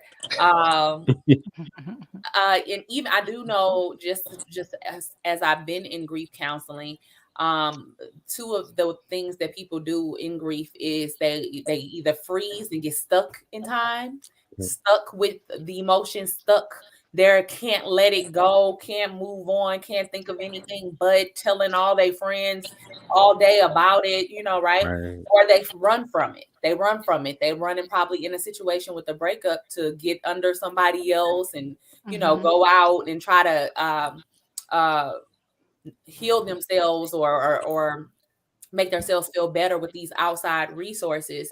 I recommend positive affirmations. Just start Yeah. replacing that negativity with positive things. Again, one of mine was that it did not happen to me, it happened for me. Because I'm able to look, and because I reprogram my mind in that way, I'm able to look at how much I've learned, how much I've grown, how I've changed and evolved as a woman, as a future wife, you know, all of those things. So, yeah, just it takes time. It takes time, and give yourself permission to feel and not feel guilty for feeling you're human and you were hurt possibly, or you know, whatever the situation may be in that relationship and how it dissolved. Allow yourself to feel. It's okay to feel. I think too many times people, you know, they think that they put a date on it or time on it, and I think this goes back to what we were just talking about as well, about just, you know, having the time to heal and not jumping into anything. People think, oh, you know, they just want to jump into something. And I found, you know, because I've tried to date, but I'm the more every time I try, I'm like, I ain't ready. I'm just not ready. I'm not ready. Yeah. You have to do certain things. You have to be in a certain mindset to be open and willing to do all things and hopeful in all things moving forward. And some things I'm just not ready to do, you know, because I'm just not, you know, and that's not fair to the next person coming, you know, behind this man. Yeah. So I know I'm not ready. And I think it's something in your spirit that you feel, you know, like it's the tug of war or something pulling you back, like you can't give your all. So don't even try, you know, just try to really figure out what that thing is. And it may be more forgiveness. It may be more forgiveness and doing more work. It requires work, y'all. A breakup is just no breakup and you know, oh, you know, hit the block and get drinks for drinks. Because the drinks are flowing, you get the thinking about conversations that happen, and you be like, yeah, you know what? I'm about to call them now. You know, it's not good. So I just say take your time and just take your time and give yourself permission to feel. That's my thing. Just take your time and don't rush it at all. Don't put any time limits on it. Don't feel pressure by friends to, you know, hook you up or whatever. Do you and do a lot of self-evaluating and journaling helps me too, because I go back and I'm able to see where my mind was and, you know, how I've grown too. That's all I got, y'all. Ooh, love it. Yeah, very well said. Appreciate your vulnerability, my sister. Appreciate it. And I'm coming to you, my brother Karl, man. What is it that you want to add, and how important it is to forgive yourself as well as the offender? See, for me, and this will sound crazy, because I have so much patience and so much forgiveness. It sucks sometimes. Yeah. But I actually knew my ex was cheating before she told me, and forgave her before she even told me. Wow. And so what's crazy is, but I struggle to forgive myself. And I struggled to forgive myself because I felt like I let my family down. I felt like I let my children down. I felt like I let my community down. You know, I'm a leader in my community. So all these things were going through my head, you know, as I'm going through this process. And I'm like, you know, I'm going to be divorced, you know, in my 40s, you know, late 40s, and this is not cool. You know, I got to start all over, you know, and I didn't want that for my kids, you know. You know, unfortunately, on her side, it's generational divorce. It just runs rampant. My side, it doesn't. And that was something I wanted to protect. So, you know, so that was all on me. It was like all this weight was on me. Like, you know, and that's why I said earlier, you know, when I was sitting there trying to say, well, what could I have done better? You know, and again, plus I was, you know, I was looked at as the bad person. You know, so there was a struggle. You know, I was like, well, what did I do to make her cheat on me? Wow. And so that was my struggle, yet I forgave her for multiple indiscretions, but I couldn't forgive myself for the marriage ending. I couldn't forgive myself working through it. And again, that was a process I had to go to, you know, go through the accountability part, then get to that part. And again, that, you know, my counselors, my therapists helped me, my coach helped me get through these things. And again, I always say, this is how I ended up coaching, because there's nothing out there for men. There really isn't. There was nobody looked like me when I went in to go for therapy. Mm-hmm. There's nobody looked like me when I went to go coach. You know, you got all these men out here that are coaching, but they're coaching women. Yeah. You know, and so this is how I got into this field of doing this. But it was real. I struggled with that for a long time, you know, and so even though I forgave her, I still have to, and I tell people this, when you have a long-term marriage like that and it ends and you got kids, you still got to interact with and do all this stuff. You have to keep forgiving sometimes. Yeah. So here we are years later, and the behavior towards our son, sometimes I still have to forgive her because I've got to keep that peace about it, you know, and it doesn't stop. You know, it's just like God forgives us every day for the foolishness that we do. So I look at it from a standpoint of who am I not to forgive and not give grace? Because by doing that, it keeps me at an even keel place of peace, of calmness. I don't want my peace robbed. Yeah. So hope, like I tell people, when I hear people say, "Oh, I ain't got to forgive them," I'm like, so what you're trying to say is you're trying to take yourself to an early grave, because unforgiveness is nothing but stress. Yeah.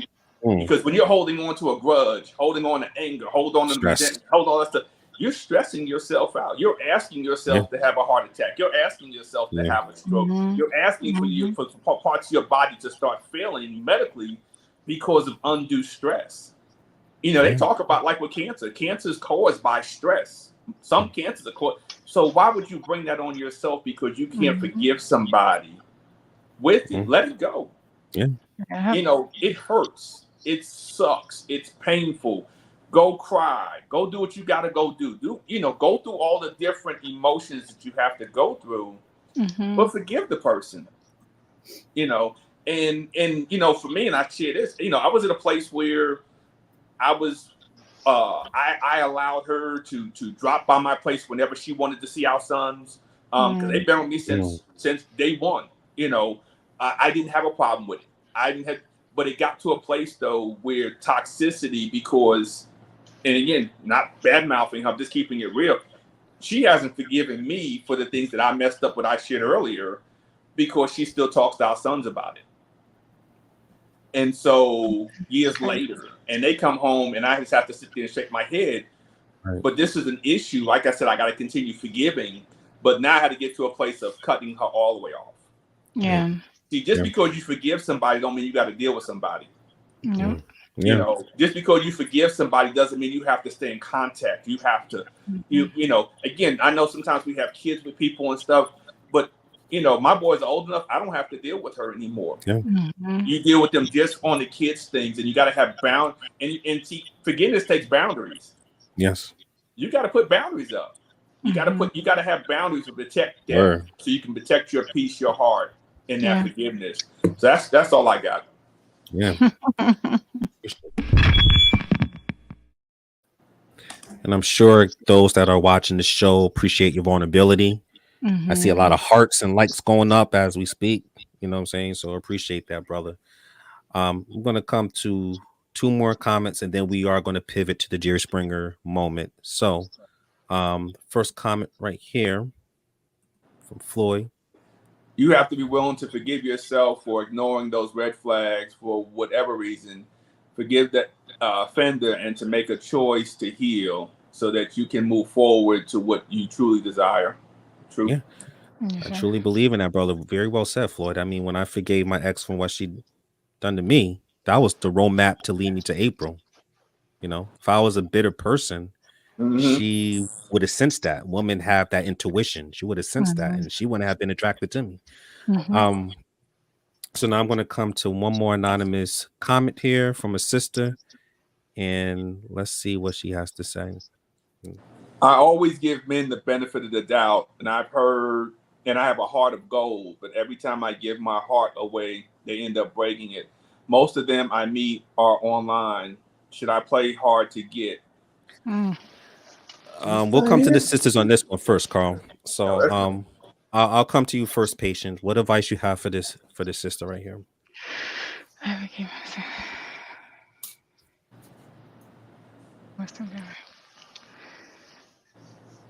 Oh wow. Well, I think well, what the advice I can give his sister is, first of all, if you're meeting this person online, because anybody can be anything online, obviously, you know, Mm, I think maybe that's another problem,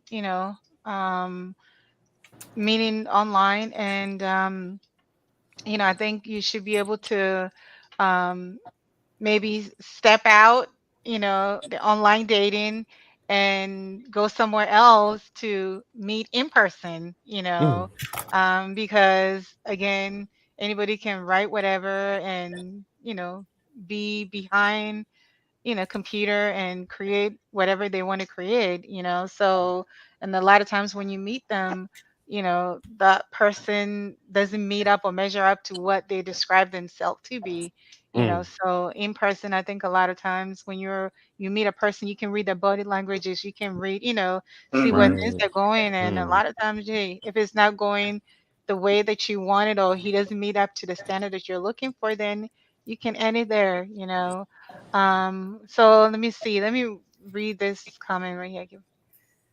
And what are you giving the okay, you say you give the benefit of the doubt. So is either red flags that are there that you're giving the benefit, the benefit of the doubt with, you know what I'm saying? So like what are you giving the benefit of the doubt? Like what is it that mm. really? Right. Because Right.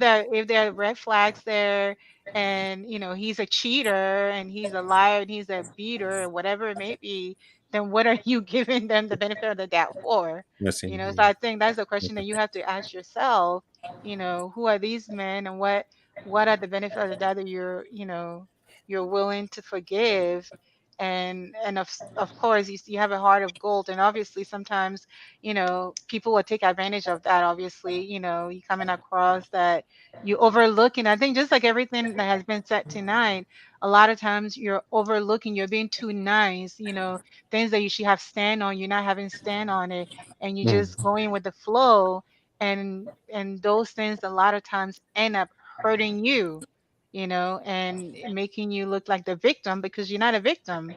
The thing is, you have to really, um if there are red flags, then deal with the red flags and move on and cut them loose, you know.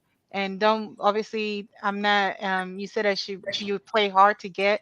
No, don't play hard to get, because when you play hard to get the wrong, you're gonna miss out on the opportunity for the Mhm. right person when they come along. Be true to yourself, Right.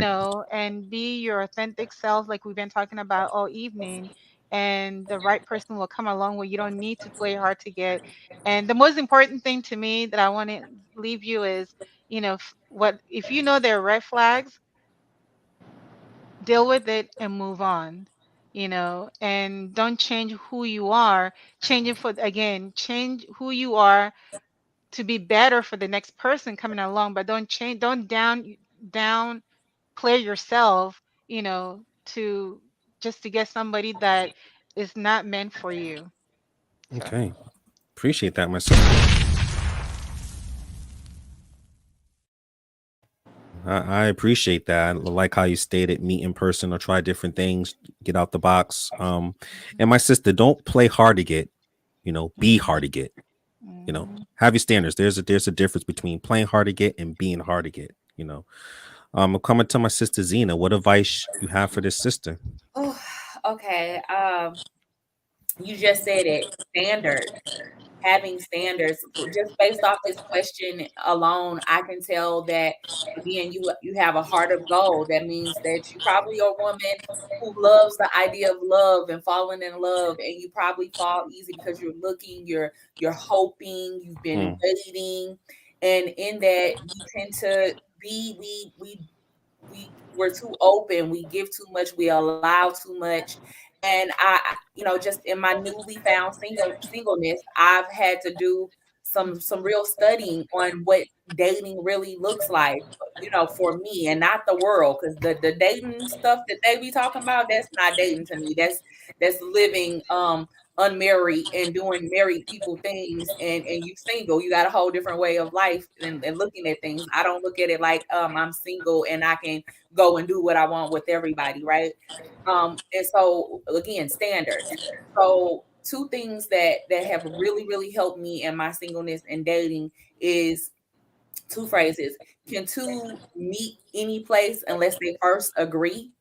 None of us can meet somewhere at the same time, same place, if we haven't agreed to do so. It's too many times that us women are trying to meet somebody or take someone with us, and they ain't never ever agreed to go with you. And you wondering why he's not budging or he's not participating, and then your feelings get hurt because he's showing up, right?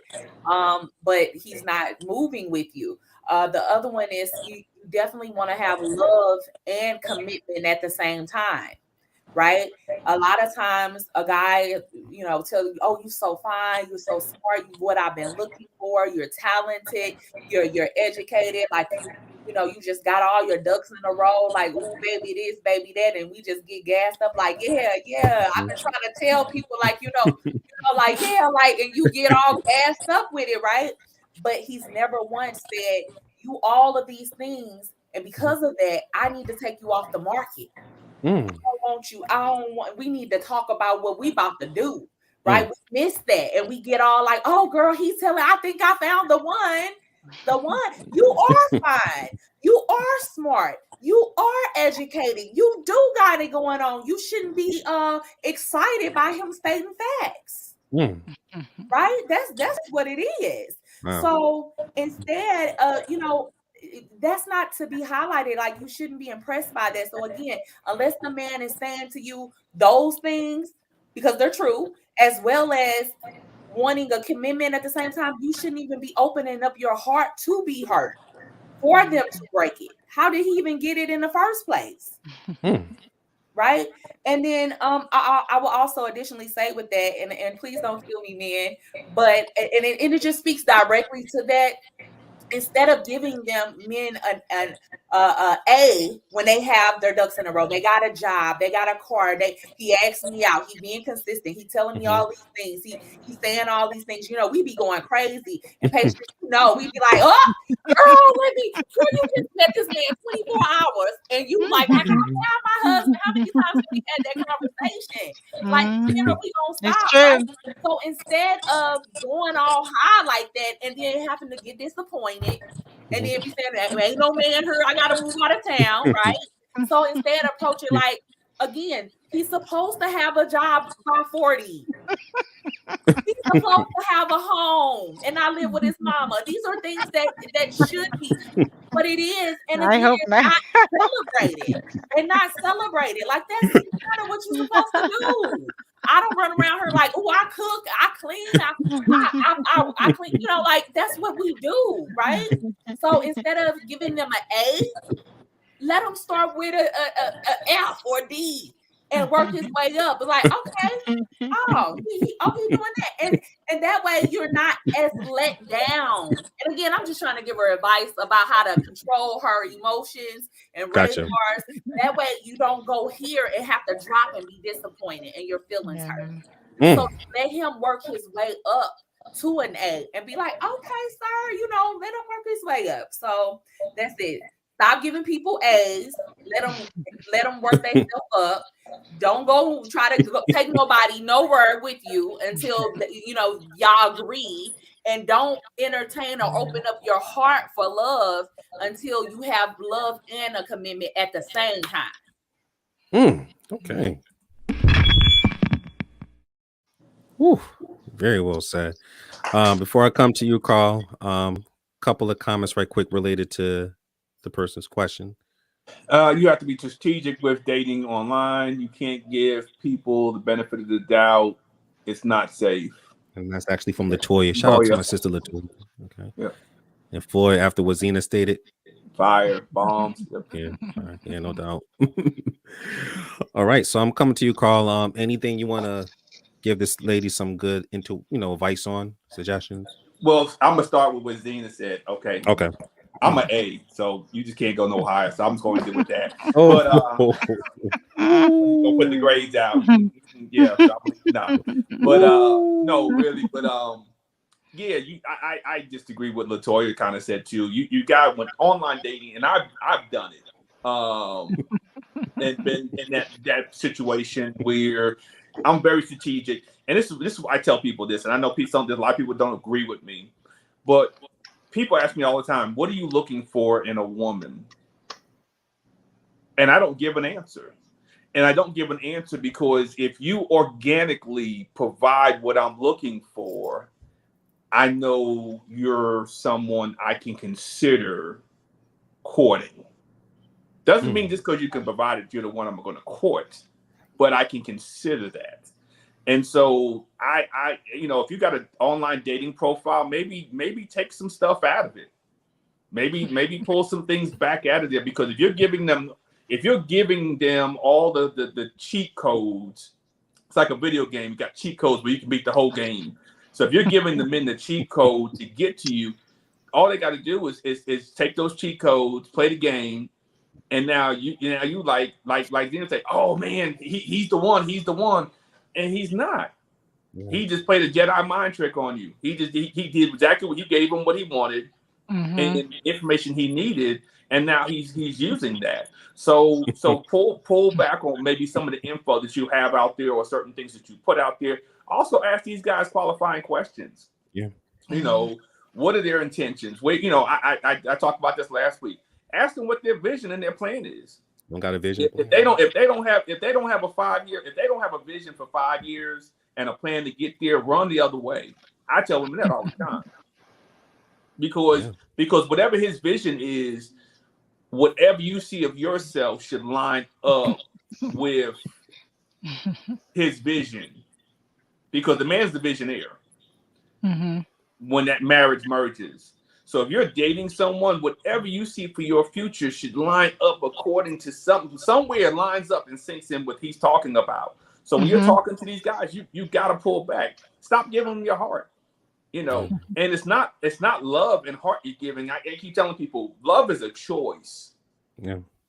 It's an action.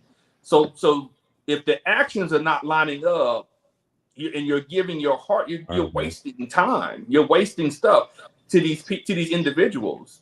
So I can tell somebody today, oh, I love you, but are my actions lining up with the fact that I'm saying that? Right, it's true. And that's what you got to pull your heart back out of this stuff. Stop giving your heart to these jokers in 2 days. 2 days. I'm just keeping it real. Every man understands the game. Every man knows how to play the game. Yep. But every man doesn't decide to play the game. So you need to see, you gotta understand. No, let me phrase that. Every male knows how to play the game. Men don't play the game. Yeah. See, it's a difference. See, a male will play that game with you. So what you're meeting are males, and then you need to take a look at yourself and realize, why do I keep entertaining the same man in a different body? Why do I keep entertaining people who continue to break my heart? Why do I continue to meet the same type of person, but he just looks different? What are your standards? What are your preferences? Understand there's a difference between standards, boundaries, and preferences. There's a difference between the three of them. You need to understand the difference. Don't bend on your standards. Protect your boundaries. Your preferences you can negotiate with. There's a difference there. So, and then playing hard to get. Look, this ain't high five. What they say, she's playing hard to get. Nah, I'm just gonna tell you. I tell women this all the time. If you play hard to get with the wrong man, when he gets you, he's going to destroy you. He's going to end up hurting you once he gets what he wants, because you played hard to get. That's what you're going to get from a male. A man. You want to play hard to get, he's going to cut you off. Trust me. My business partner tell me all the time, I'm the king of cutoff. The moment a woman starts playing hard to get, not reciprocating, I just delete the number. That don't bother me. I move on. And so that's what you want. So set your standards, protect your boundary, and negotiate your preferences. And you'll start to attract better. Oof. Very well said. And that's the problem. Yeah. When you play games, you will attract players. Simple as that, So right now it is time to pivot to our Jerry Springer moment. I have to admit, man, this was a great show. I was having a great time, you know. And to the people that was watching the show, if you also enjoyed this episode, you can definitely, you know, donate to our website, which is dearbrothersdearsisters.com. Put it up here right away. And not only that, you know, if you want to get more of these fiery episodes, you can also check us out, not only just on YouTube, but also on Amazon Music, Podbean, Spotify, iHeartRadio. You know, make sure you follow us so that way you can enjoy these amazing guests and these mature conversations. So this show was very entertaining, but at the same time, it was educational. And I hope my people's got a lot of nuggets today. So it is time for our Jerry Springer moment. And I am first coming to my sister Zeina to share your final thoughts to the DBDS family. What would you like to share, my sister? Whew. I would just like to say just to stay hopeful, stay open, stay present, stay doing inventory on yourself every day. You know, what's in me? Why is it in me? Do I like it in me? Do I not? And what am I going to do about it if I don't? Right? Just self-reflection and giving yourself permission to feel and be open to possibilities. Possibilities is my new thing. Like, just like anything is possible, anything can happen. The sky is the limit. And just live in that space of possibility. Yeah, just keep the faith and be hopeful. Very well said. Thank you so much for your wisdom and your knowledge. Next, I'm coming to my sister Patience. Man, phenomenal show. What are your final thoughts? Well, I think overall, surrender everything, you know, going through the breakup and then forgive the offender, forgive yourself, obviously. And I think just remember that, you know, your experience will help you to become a teacher, you know, and a role model to everything that you have going through, because that's basically what life is all about, you know. And one thing I've learned is our goal obviously is to leave, love, and be happy. And you learning to let go of the relationship, learning to forgive, you know, learning to take care of yourself and your mental health and everything will help you to do all those things. So definitely thank you for an amazing show, you guys. And I learned a lot from every one of you. So yay. All right, appreciate your final thoughts. Thank you, my sister.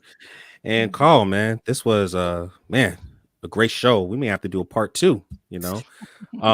What are your final thoughts for today's show? I appreciate both sisters being on here tonight. Definitely phenomenal show. Awesome input and nuggets dropped tonight. Biggest thing I'm gonna leave them with some L's. First L is leave the relationship in the past. Next L, let it go. Let it go. Free yourself of the negative energy from that situation. And understand the next L is it was a lesson, not a loss.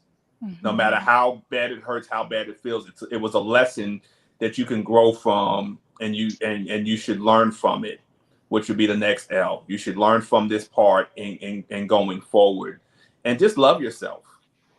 At the end of the day, love yourself. Live life, love yourself. That's all I got. You sure you wasn't a rapper? All right, you know. All right, and I'm gonna I'm gonna bless you with my final thoughts. And before I provide you with my final thoughts of today's show, I just want to thank this amazing panel for sharing their wisdom and knowledge. We definitely have to do a part 2. I appreciate the love. Yes. So you're very welcome. So pleasure to be here. I had such a great time. Yes, definitely. Y'all some best though. I'm like, y'all, I got to get it together. Absolutely. So I'm going to finish this off with my final thoughts. So one of the most important things you can do for yourself is to take your head out of your ex's life and put it back into yours, because when a breakup occurs, sometimes it doesn't make sense. And sometimes it does make sense. But when you play that unfortunate breakup in your head over and over again, you begin to lose yourself. And this is why it's so important to have a strong emotional support system. Begin to date yourself and seek out resources that can help you, so that way you can cut that emotional cord, mental cord, physical cord, as well as that spiritual cord from your ex. All right. So once again, I want to thank this amazing panel and much love to the DBDS family. Yes, thank you. Take it away, Mel.